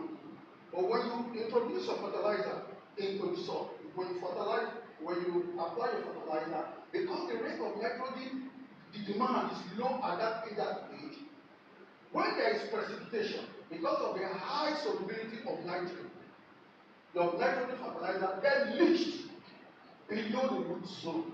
And eventually this gets into the surface water and it leads to eutrophication, undue population growth and increase of algae. And when you have algae bloom, this affects the rate of oxygen in the water, and because it's lower because the algae covers the surface of the water, and the penetration of oxygen to the water becomes impaired, and invariably it eventually has adverse effect on the aquatic organism. Now, as scientists, there is a need, because scientists are meant to solve problems. We cannot do a practical agriculture without fertilizer.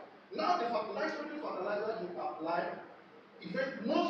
less than 50% nutrient use efficiency globally, less than 50% of nitrogen fertilizer used globally is utilized. So let's imagine you use $1 billion US. So let's assume a country uses $1 billion US to procure fertilizer. Less than 50% goes into the trade. It has a lot of adverse effect on the environment. It has adverse effect on the farmer, because even the farmer, part of what would have been his profit is being used in reapplication. Because when the nitrogen is low, definitely the plant will not grow as expected. The farmer will need to reapply it. So undue reapplication of fertilizer is needed. This is one of the reasons why scientists came and a lot of technology has been used, various technology based on approaches, including nanotechnology, being used to enhance nutrient use efficiency. Now, so that's actually the essence. Now, you see, one interesting thing about this work is this.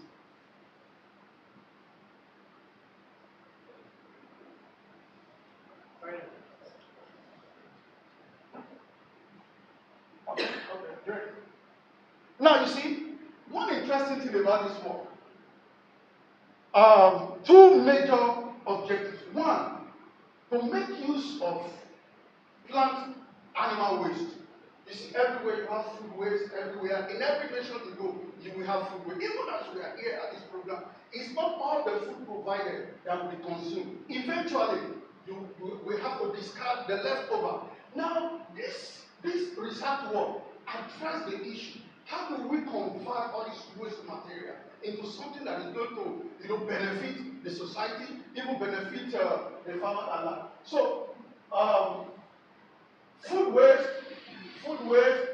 horse manure, and various plant-based material were used, to synthesize carboxylate cellulose nanofiber. The conventional method is the temple, but this research, part of the objective was to see how can we shorten the pathway instead of going through about 4 stages.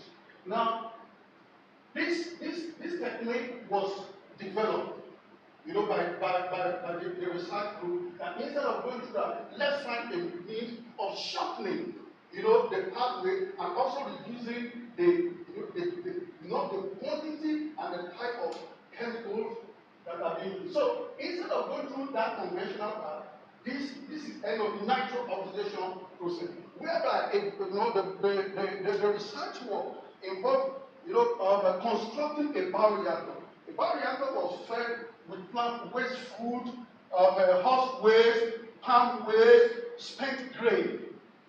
Several of these biomaterials were used. Only 4 were considered in this research. And at the end of the day, carboxylate cellulose nanofiber was produced. Now, you see, because nitric acid nitro oxidation process, nitric acid was used, as the main mineral acid, to digest and to carry out hydrolysis of the material. So the waste after removing the carboxylate cellulose nanofiber, the effluent was to be discarded into the environment. But as scientists, how do we discard acidic material? With pH 3.5, that is going to be ecotoxic. Your soil microfauna and flora will be affected, and that will create. So now the second objective was how do we make use of this?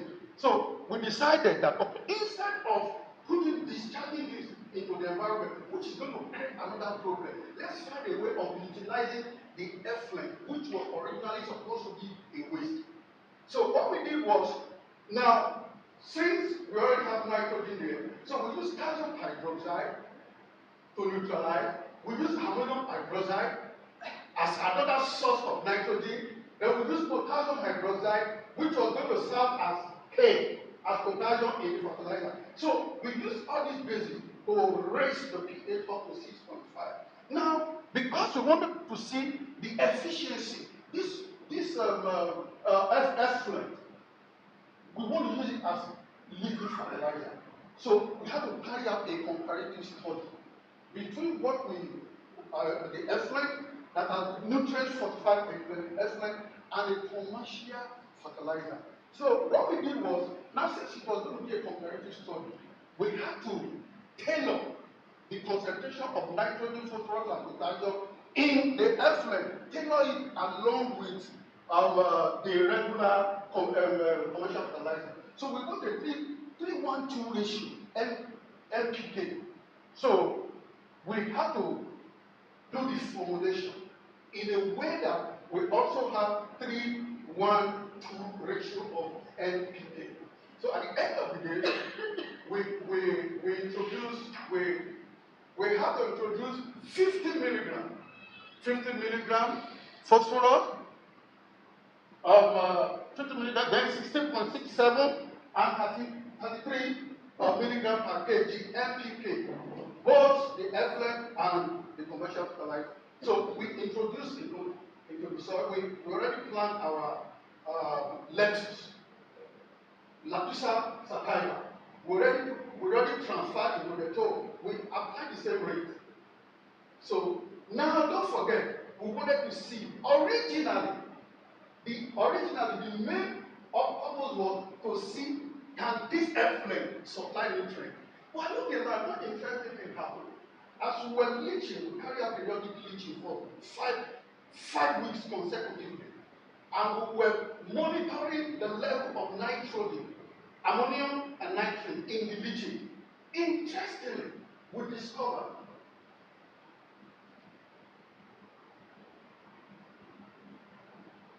I've gone beyond this. Now, before I come to this side, something led to this. Interestingly, we discovered, I'll come back to that. Interestingly, we discovered that total nitrogen, that's combination of ammonium and nitrate now, total nitrogen in the fertilizer was significantly higher than the effluent, the NOP. It was interesting. When we saw that, then something must be in this effluent. Don't forget, it was supposed to be a waste. So that led us, something must be in this effluent, which we never knew, that must have, be responsible for reducing the concentration of nitrogen in the leachate. So that led us to lyophilization, freeze drying of the effluent, to see apart from NPK, what are other things there? So interestingly, when we subjected it to STR analysis, so we saw carbonate group, all the parameters that you see in carboxylate nanocellulose. So the SCL, scanning electron microscope, made us know from that, we discovered we still have nanofibers. Despite the fact that it was supposed to be effluent. So now what that tells us was that even though within the reactor, there was supposed to be a filter which separates the cellular, the material that you synthesize, the effluent, part of the cellulose nanofiber was among, was part of when it made the efficiency of the bioreactor, efficiency of separation now wasn't up to 100%. And for those of us who are familiar with physics, hardly will you see a machine that has 100% efficiency. So at the end of the day, we discovered that cellulose, carboxylate cellulose and fiber was still part of the effluent, which was responsible. And if you look at the chemistry of nanocellulose, you have your hydroxy group, you have your carboxylate group, because you have a carboxylate group there, and those functional groups, really play a key role in mitigating the loss of nitrogen from the soil. Now, we had to do the separation. We discovered that a higher proportion of the leakage was in the form of nitrate. This is nitrate. You can see nitrate there. This is ammonia. So nitrate actually predominates. The nitrogen that was lost. So it means the nitrogen lost from the soil was mainly in the form of nitrate. So now this is the amount of phosphorus that was found in the leachate. We discovered that first the efficiency wasn't much. And yes, one could understand because the phosphorus mostly because of the ionic strength, the ionic side, it's strongly bonded to soil. Phosphorus undergo fixation more. So that was why there wasn't much difference between the amount of phosphorus that was lodged in both the commercial fertilizer and the NOP treated soil. And the amount of potassium also leached. You will also see there that apart from palm waste, NOP from palm waste, apart from that, every other one was significantly lower in K than the commercial fertilizer. Now, the biomass use. Now, one interesting thing is this that I need to quickly mention. All right, thank you. You see, one interesting thing I need to quickly mention. We did material analysis, product analysis, and we discovered that the commercial fertilizer was well fortified with micronutrients. But in our own NOP, we mainly concentrated on NPK. We didn't add micronutrients. So that tells you, even though the biomass, the biomass were not, significantly higher, irrespective of the fact of nitrogen and phosphorus mitigation, it so tells us that micronutrients play important role even in tissue development. So that shows us the importance and the role of micronutrients even in plant growth. Now, the post-harvest, after harvesting the lettuce, we have to carry out post-harvest analysis of the soil. And you see that nitrogen, if you look at it, you discover that most of the NPK treated soil have residual nitrogen more than the soil treated with the commercial fertilizer, ditto to phosphorus and potassium. So, now conclusion. NPK 45 NOP effluent perform favorably with feeding fertilizer in supplying the required nutrients to the plant. NPK 45 NOP effluent significantly reduce loss of nitrogen from the treated soil. The presence of nanofiber in effluent enhance their performances in nutrient loss mitigation compared with the commercial fertilizer with no nanofiber. CFB, that is cellulose nanofiber in NOP effluent serve as nutrient reservoir in treated soil. Thank you. Acknowledgement. We acknowledge then NSF, who provided the form for this work. Thank you for your attention.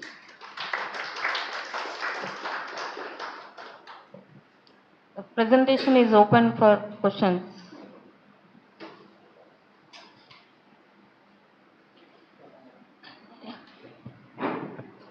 Yeah, it's a very good work. So in your NOP effluent, you have seen that nitrogen is not leaked out. Is that? Nitrogen is not leached out in your NOP. Nitrogen? Nitrogen is not leaked out. It's not going out. Not that it wasn't leached out. It was mitigated. It was lesser. It was lesser, right? It was less. It was less. Yes, in the end of the But what is the effect on plants now, this effluent? Did you check the effect on plants? Was it? Growth of the plants. Did you check the growth of the plants? I didn't get you. Growth of the plants. Growth of? Growth of the plants. Growth. Root. Growth. Oh, okay. Oh, agronomic parameters? Yes. Agronomic parameters? Yes. Of course we did. You did. We Okay. did, yeah, sure. What did you see? But we can't present everything. What did you see? In terms of height, the NOP treated were higher. But what we discovered that, in terms of height, they were higher. In terms of growth, they were higher. But one other parameter that I noticed was that the chlorophyll content of the commercial fertilizer was higher, which, magnesium, like I told you, the commercial fertilizer had several nutrients which were not present in our NOP. In the NOP only concentrated on nitrogen, phosphorus, and potassium. Are you getting it now? So, in terms of height, the height of NOP treated were high, but not significantly. But the chlorophyll in the commercial fertilizer treated was higher, but not at a significant level. Yield and photosynthesis, did you check? Is that? Photosynthesis and yield, did you check? Photosynthetic parameters, did you check? We only checked the chlorophyll content. We didn't look into photosynthesis stuff. No, we didn't consider that. Okay, thank you. Any other question?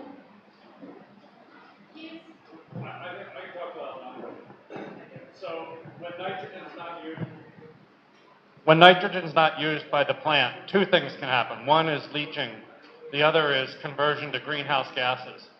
Do you think we can come up with a way to calculate the reduction in nitrous oxide emissions? Because I think that would be really important as kind of a life cycle analysis. The leaching is very clear, straightforward. But if we can demonstrate reduced leaching plus reduced greenhouse gas emissions, I think that would be critical. But I don't know how to do it without a growth chamber study. That's true, you are right. But we didn't consider it. Yeah. It wasn't part of what we did. But it's very necessary to be able to see the balance. Well, I think we should try mass balance, because I think that would really demonstrate the utility of this approach. It's okay. It's noted. Okay. We thank Dr. Paul for his excellent presentation. Now I hand over the session to Dr. Dinakar Challabatula. Thank you, madam. Without wasting time, I now invite Ria Johnson to present a work on sustainable rice growth and yield, the influence of biostimulant YCA on key physiological traits. Ria Johnson, are you here? Yes.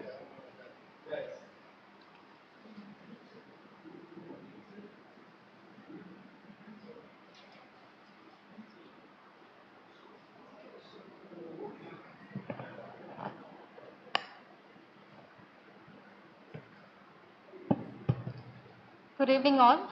So I'm presenting with the topic Sustainable Rice Growth and Yield, the Influence of Biostimulant, which is a new patented one, and its effect on the key physiological trait.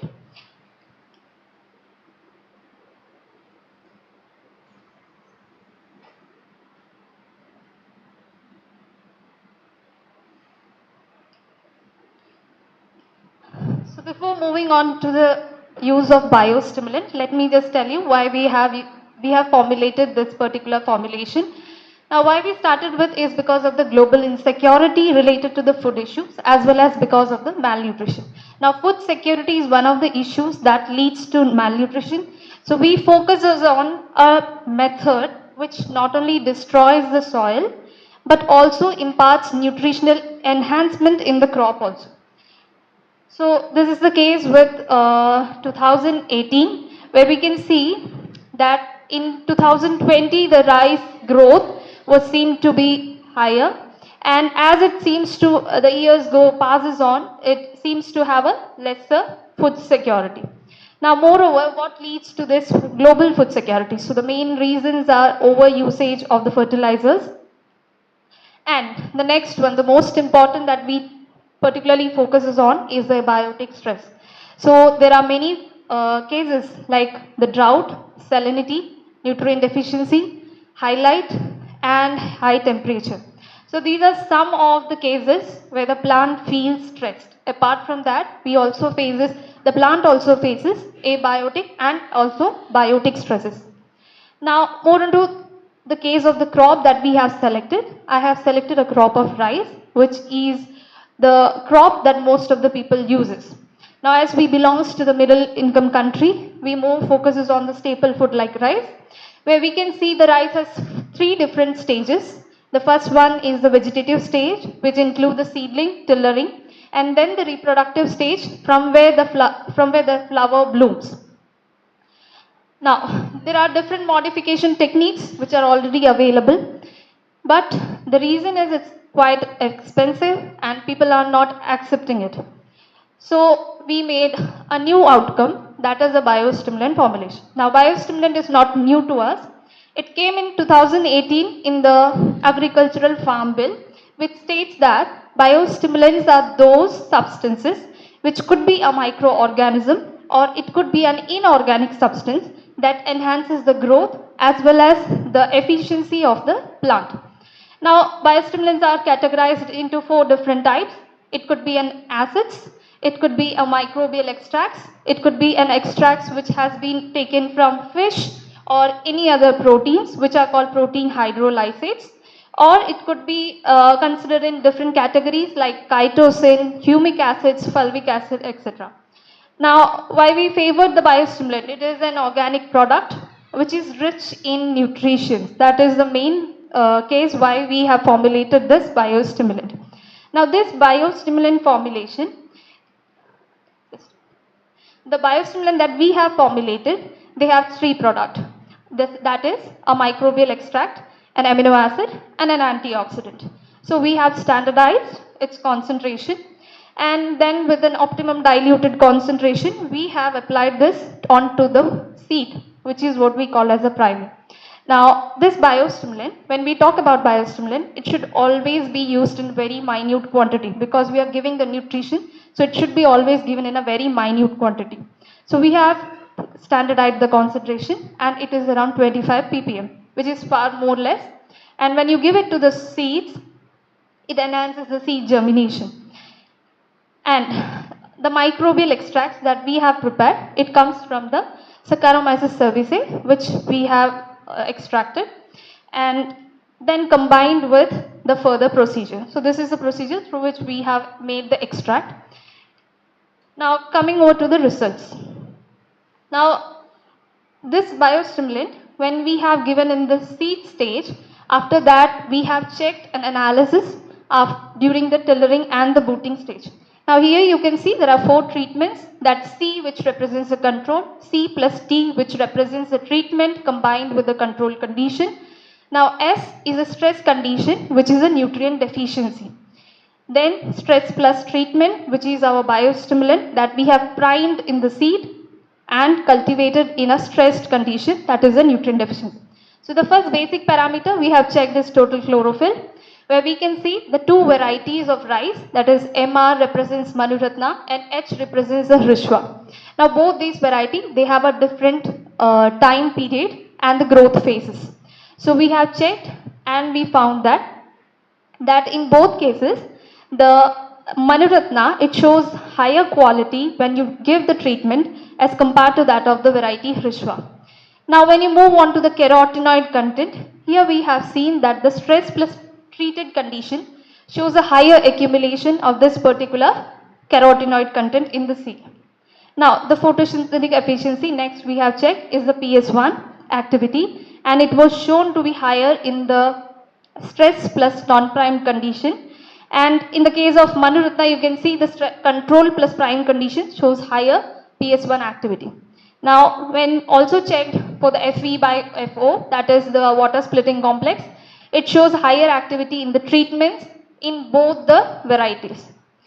Now again we have checked the photosynthetic efficiency of PS2, which shows higher activity in the C plus T and also in the S plus T in both variety. Further, the PS2 activity was again checked and it shows a control plus treatment in Manuratna shows higher activity. Now here we have a confusion. So case of Manuratna. So Manuratna, we have chosen Manuratna for our further studies. Now the main topic of my study is metabolomics. So we have done the metabolome part, where we have found that among the total number of metabolites that we got is 384, and out of which the biostimulant under control condition found 145, where the positive scans are like 105 and negative is 40. Now in the case of stress condition, the biostimulant formulation got a positive scan of 90 and negative scan of 30. So below you will find the various different metabolites that we got, and some of the metabolites are being reported as unknown. Now further we have checked for the differentially expressed metabolites in 3 of the treatments: control, BH, which is the biostimulant under control condition, and the BSH, which is the biostimulant under stress condition. Now after that we have compared like what is the variation that we have to see in each of the different treatments in each of the metabolites, and there we found that ferulic acid, then 4-di-N-butyl aminobutanol, then acetaldehyde, and one of the major cases dicycloamine. These were found to be higher in the 3 treatments, but when we looked for each of them, we found that the biostimulant treated under normal condition and the biostimulant treated under stress condition, they shows a different accumulation of different types of metabolites. So that would lead to identify each of the metabolites which are accumulated in the normal biostimulant condition and the stress biostimulant condition. So there we found these are the different metabolites that are represented in the lower portion in the biostimulant under control condition, and these are the metabolites which are seen in the biostimulant under stress condition. Now then we have gone through the KG analysis and we found like these are the different hit scores and the keg numbers which we got. Like we found that the 3-hydroxy DL tyrosine which we got, it's actually DL dopa, which is what shown in the KEG data. And similar results were all being listed for both the treatments, that is the biostimulant under normal condition and the biostimulants under stress condition. Now, so what we have analyzed, so through the metabo analysis, we found that the major metabolites that are shown in the BH and the BSH are two different. In the case of BH, what the pathway that mostly seen is the tyrosine metabolism, lipid metabolism, arginine and proline metabolism, alkaloid biosynthesis pathway, tyrosine metabolism, and all the pathway which are mainly procured towards the amino acid synthesis. Whereas when we look into the BSH, they shows a pathway which is quite facing towards the TCA, butanol pathway, fatty acid biosynthesis pathway, again the TCA cycle, arginine proline metabolism, and the degradation of aromatic compound. So we have found that the BH, which is the biostimulant treated under control condition, they shows a more accumulation of amino acid pathways, whereas when we give the same biostimulants in the stress condition, that shows a different pathway which is more towards the photosynthetic and the TCA and lipid fatty acid biosynthesis pathway. So then we finally got the yield data where we have found that in both variety, when you check the yield data, the 100 gram weight, biological yield and the plant height, these are some of the data that shows a significant differences, and harvest index. So when we look into the biological yield, you can see a difference in the case of control plus priming, stress and stress plus priming. So these are some of the yield data, and these are some of our results that we got during the different phases. This is the seedling phase. This is the case of booting stage of rice. And so finally what we got, the conclusion is nutrient deficiency has a direct effect not only on the crop but directly on the yield. So the plant growth will be normal during the time, but later when it reaches to the booting stage, the yield accumulation reduces. And when we apply the biostimulants, what generally causes it directly enhances the pathway related to the amino acids, and it increases the capacity of the plant to enhance the tolerance towards the abiotic stress. Thank you. Thank you, Ria Johnson. Now the presentation is open for discussion. We can have 3 to 4 questions.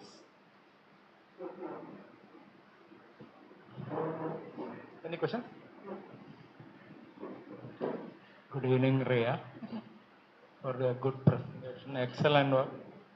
So, in your title, you used YCA, Yeah. biostimulant. What is that? Actually, the name YCA is our product. Y represents the yeast, and C represents the cytosine, A represents the ascorbic acid, and this is the name which we have given in our patented product. So, you have given the name. Yeah, we have selected to give the name. That's what I will not say. This one yeast extract like that stimulants we are using. Yeah, yes, sir. YCA expansion searching actually. I am thinking where your patented product. Yeah, yes, sir. So, thank you. Thanks. Are there any more questions? Yeah, one clarification I need. Yes. Generally, the photochemical efficiency when we show Yes. Fe by FM ratio, we show it in the values of 0.7, 0.8. Yes, sir. You have represented in percentage. Is there any reason to represent in percentage? Yeah. Okay. Generally, when we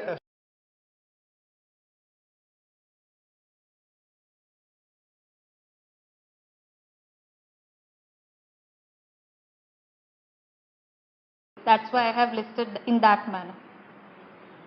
Any other questions? Okay, if there are no more questions, let me thank on behalf of all the audience, Ria Johnson, for her excellent presentation. Thank you, Ria. Now the next presenter is K. Anushri. Are you here? Yeah. Anushri is from Jain Deemed to be University, Bangalore. She will be speaking on enhancement of seedling growth and phytochemical content of chickpea, Caesar aretinum with surface discharge cold plasma. Up to you. Good evening, everyone. Myself, Anushri. I am from Jain Deemed to be University. I am a graduate student. I majored in biochemistry, genetics, and biotechnology. So today I am presenting our work on effects of plasma on chickpeas. We worked under Dr. B.S. Rajinikanth sir, who is a senior researcher in Indian Institute of Science, Bangalore, who provided us with the technology to work on the seeds.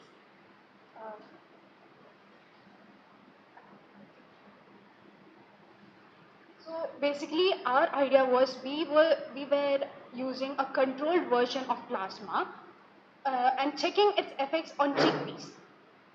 And our main objective was to check the credibility of plasma application as a phytotechnology for plant development, crop yield improvement. And the second part was if this treatment was refined, we have a technology in our hand which we just have to give this treatment at seed level, and we could have healthy, stress resistant and nutritious plants right from the with just a single treatment at the seed level. Our third objective was to check the optimal amount of plasma, optimum time of exposure, and optimum incubation period that is required for us to reach that quality of seed. Now, I'll tell you all about plasma. I thank B.S. Rajinikanth sir for teaching me all of this. So plasma is basically, when we say plasma, we should think of sun. Sun is completely of hot plasma. Now, we can't replicate that here, so we have made a controlled version of plasma called surface discharge pulse plasma. The contents of plasma are as follows: electrons, ions, reactive species like superoxides, radicals, etc., excited molecules, UV rays. Now, this was the setup that we used. This was for surface plasma, and these are the chips that we have over there. So, these are the electrodes where we keep the seeds for exposure. This is supposed to be a video. Unfortunately, I can't take it right now. Now, why we chose chickpeas? These are the two varieties that we have seen used. Chickpeas are used as a major protein diet for people who can't eat non-veg. And especially I have used Kabuli chana here for the reasons that I'll be mentioning later. These are the good qualities of chickpeas, which helps in weight control, cardiovascular health in especially, and cancer prevention also. This is methodology. So this is how this is what our study flow was. First, we would select the seeds based on its germination rate so that we can grow it faster and check the generation.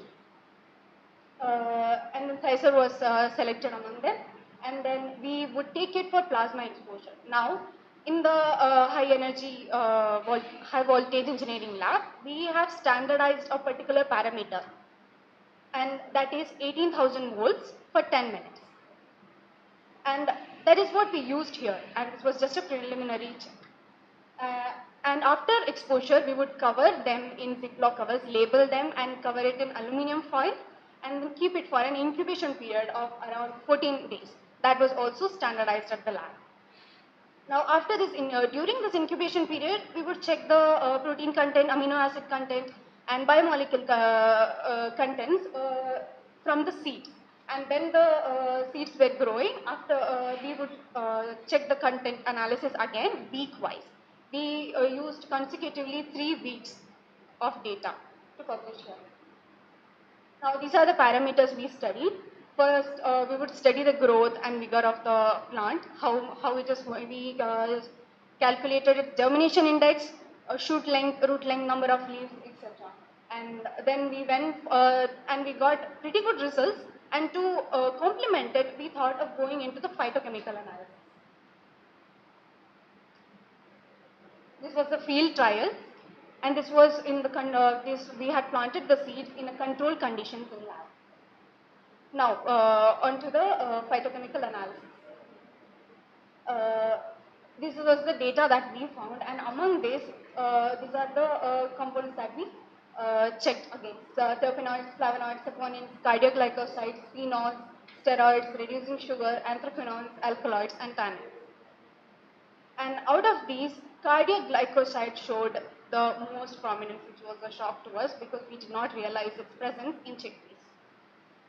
Now, cardioglycoside is a molecule which has a steroid and a lactone ring. It helps in uh, in reducing the risk of cardiovascular diseases in humans. How it works is it inhibits the sodium potassium pump from emitting the sodium. So when there is a sodium buildup in the cell, there is subsequent buildup of calcium in the cell. And this all happens mainly specifically in the heart region, heart muscle, cardiac muscles. So when there is a buildup of calcium and it's suddenly released, there is a stronger contraction of the heart. So by that there is a slower rate of heart rate also. So when we checked for cardioglycoside content, we saw that From the first week to the third week, we see a drastic increase in the amount of cardioglycosis. Now this was blue color signifies control and orange signifies surface. So as we see, there was a increase in the amount of cardioglycosides in the surface treated plants. In the seeds, unfortunately, we did not get any expected results. Now coming on to protein and amino acid content. Now this was a result that was shocking to us. Now chickpeas are known, nowadays there is a very high reduction in the production of chickpeas. Now when we check this on papers, literature review, we found that farmers are reducing the area used for chickpeas and transferring it to others because of the biotic and abiotic stresses that chickpeas are facing. So I could see that here because in the first week we had a high amount of protein, and then by the second week it had decreased, but at the same time there is a high amount of amino acid. Now this one we assumed that it was because of the stress that it was going through, and because of that the protein was getting degenerated into amino acids. But even in this case, if you see, the control was lower in amount and surface was higher in amount. And also in the amino acid results, we see that there is a lower amount of degradation of proteins into amino acids. Now from the seeds, now we know that protein content in the seeds are of the highest amount. So we checked for the characterization of seeds and we performed SGS page on that. This is the control for this is the control for seeds, and this is surface treated sample. So we did not see much differences in any new compounds. So we moved on to the next. These are the values that are used in the graphs. Also, we found higher amount of saponins in the treated plants. So we checked for usually the amount of oil extracted from chickpeas are very low, 3 to 4%. But we still took it, and the amount that we extracted was almost same to 1.5 ml. But when we checked for the saponification value of the oil, we found that the control had higher value than surface. Now this was, we checked for the speed of germination. Germination index is a measure which checks the speed of germination in a plant. And as you can see, we have checked it over a week because germination is where they're also happening early. When it was 3 to 7 days, it actually started germinating within the second day itself. So we checked for the germination rate and germination days, and we found that surface had highest germination index. That means it was growing faster than the control. And when I checked the average GI was significantly higher in surface when compared to control. And as you can see, we also found that the surface instead of control. Control were growing at different rates, but the surface treated plants were growing more uniformly.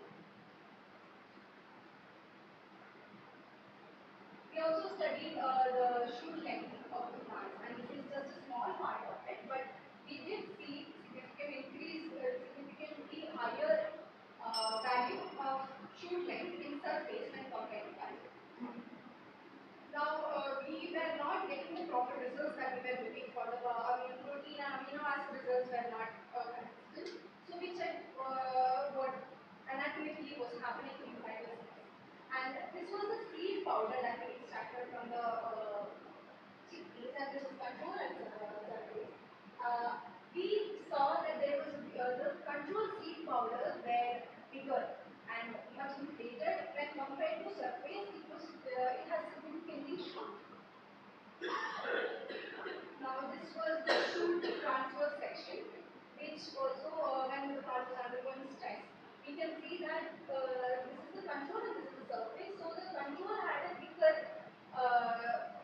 central lining, and that was holding the plant together. But when it came to the surface, we see that there was it was very it was not sturdy. There was something missing in there.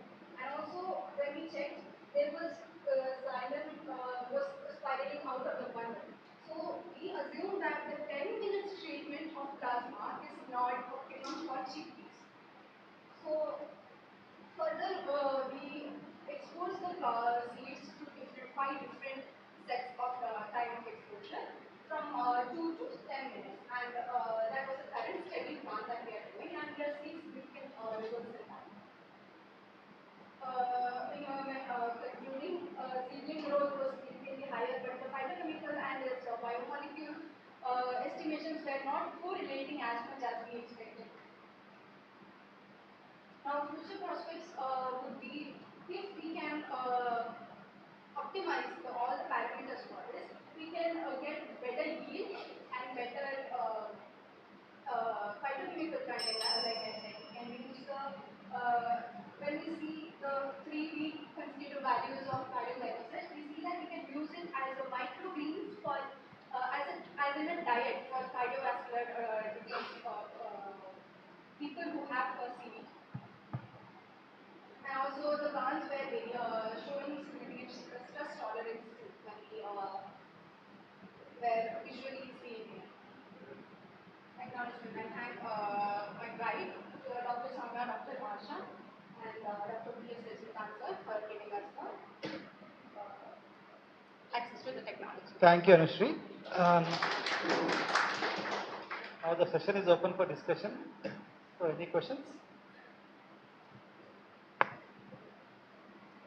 Yeah, Anushri, good presentation. I have one question. You are looking for lipids, no? What is the reason for looking into lipids? Lipids. You have shown both proteins and lipids. Proteins and amino acids. Yeah. Why are you showing lipids? Because the purpose of using chickpea is for protein. Yes.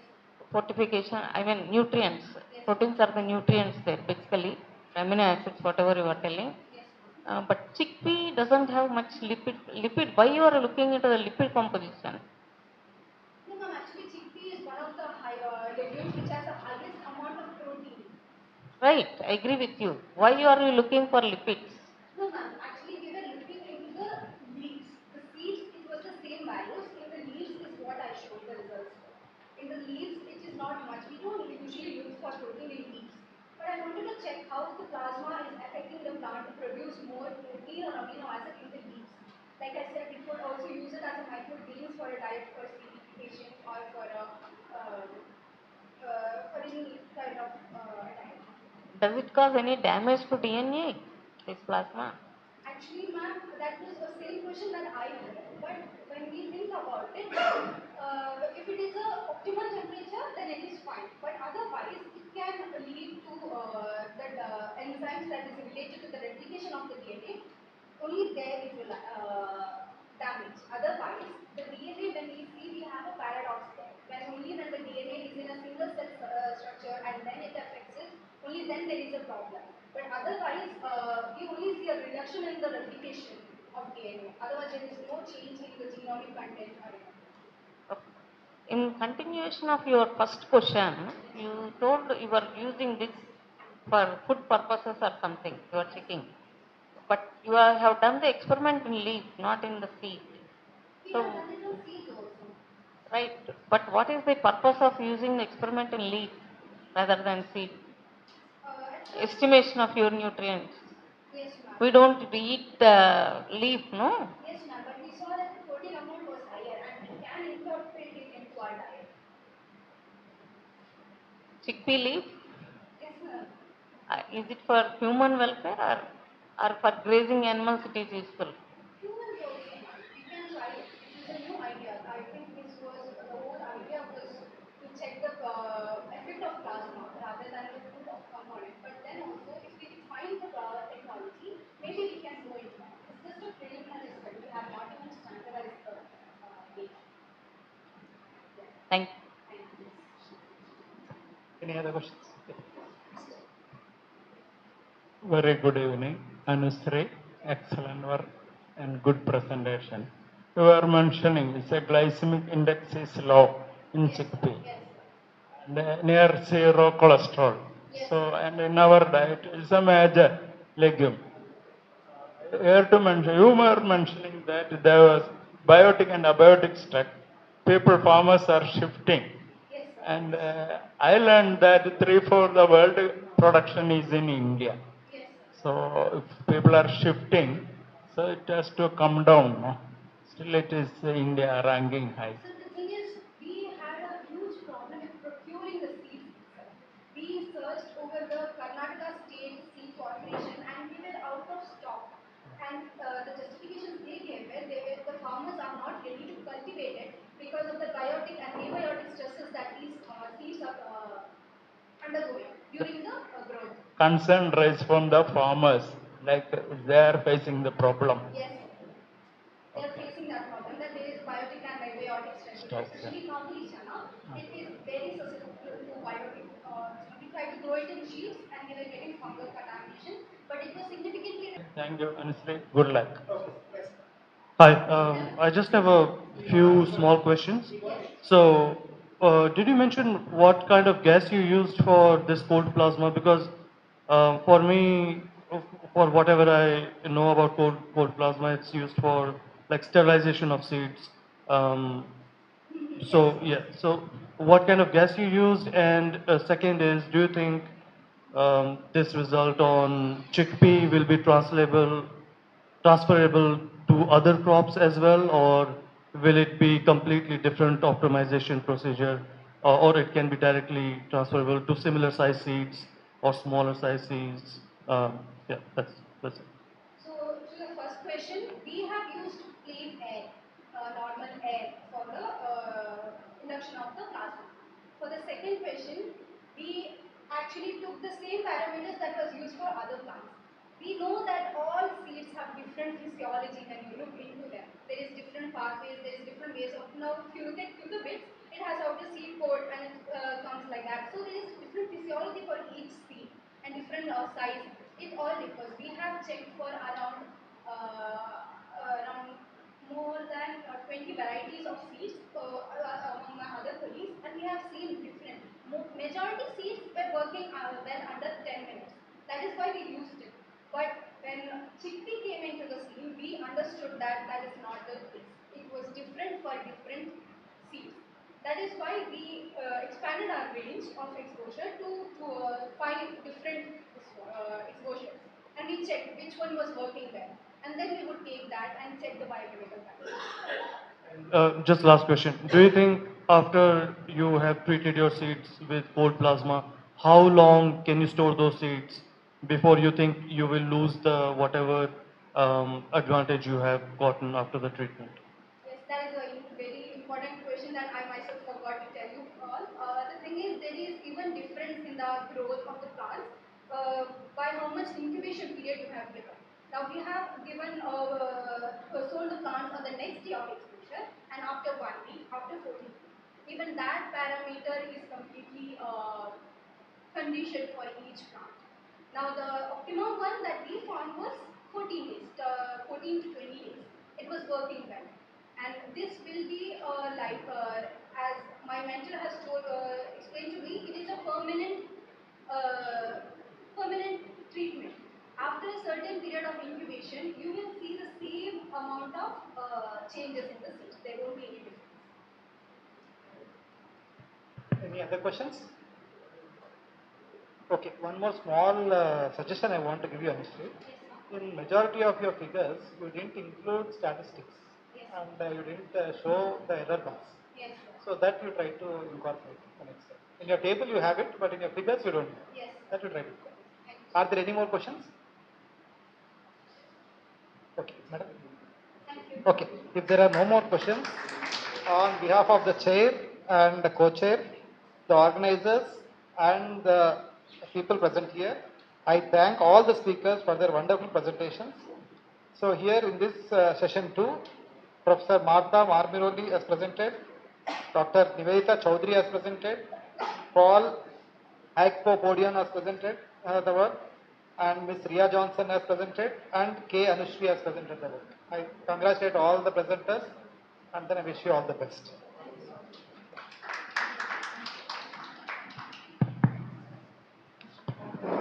Now I request the organizers for any, do you have anything to say? Thank you, sir, and thank you, ma'am, for conducting the session. I thank all the dignitaries for sharing your words of wisdom and inspiring us. And let us all move to the pavilion for the photograph. And after that, you have a botanical garden or the department visit, which is around a very largest botanical garden. And after that, we will have a cultural program, which is arranged in the EMS seminar hall. Our photo session would be just one floor down. Then we have to go down the steps to the gallery. So if you feel little uncomfortable, our students will be there to help you to go down the steps.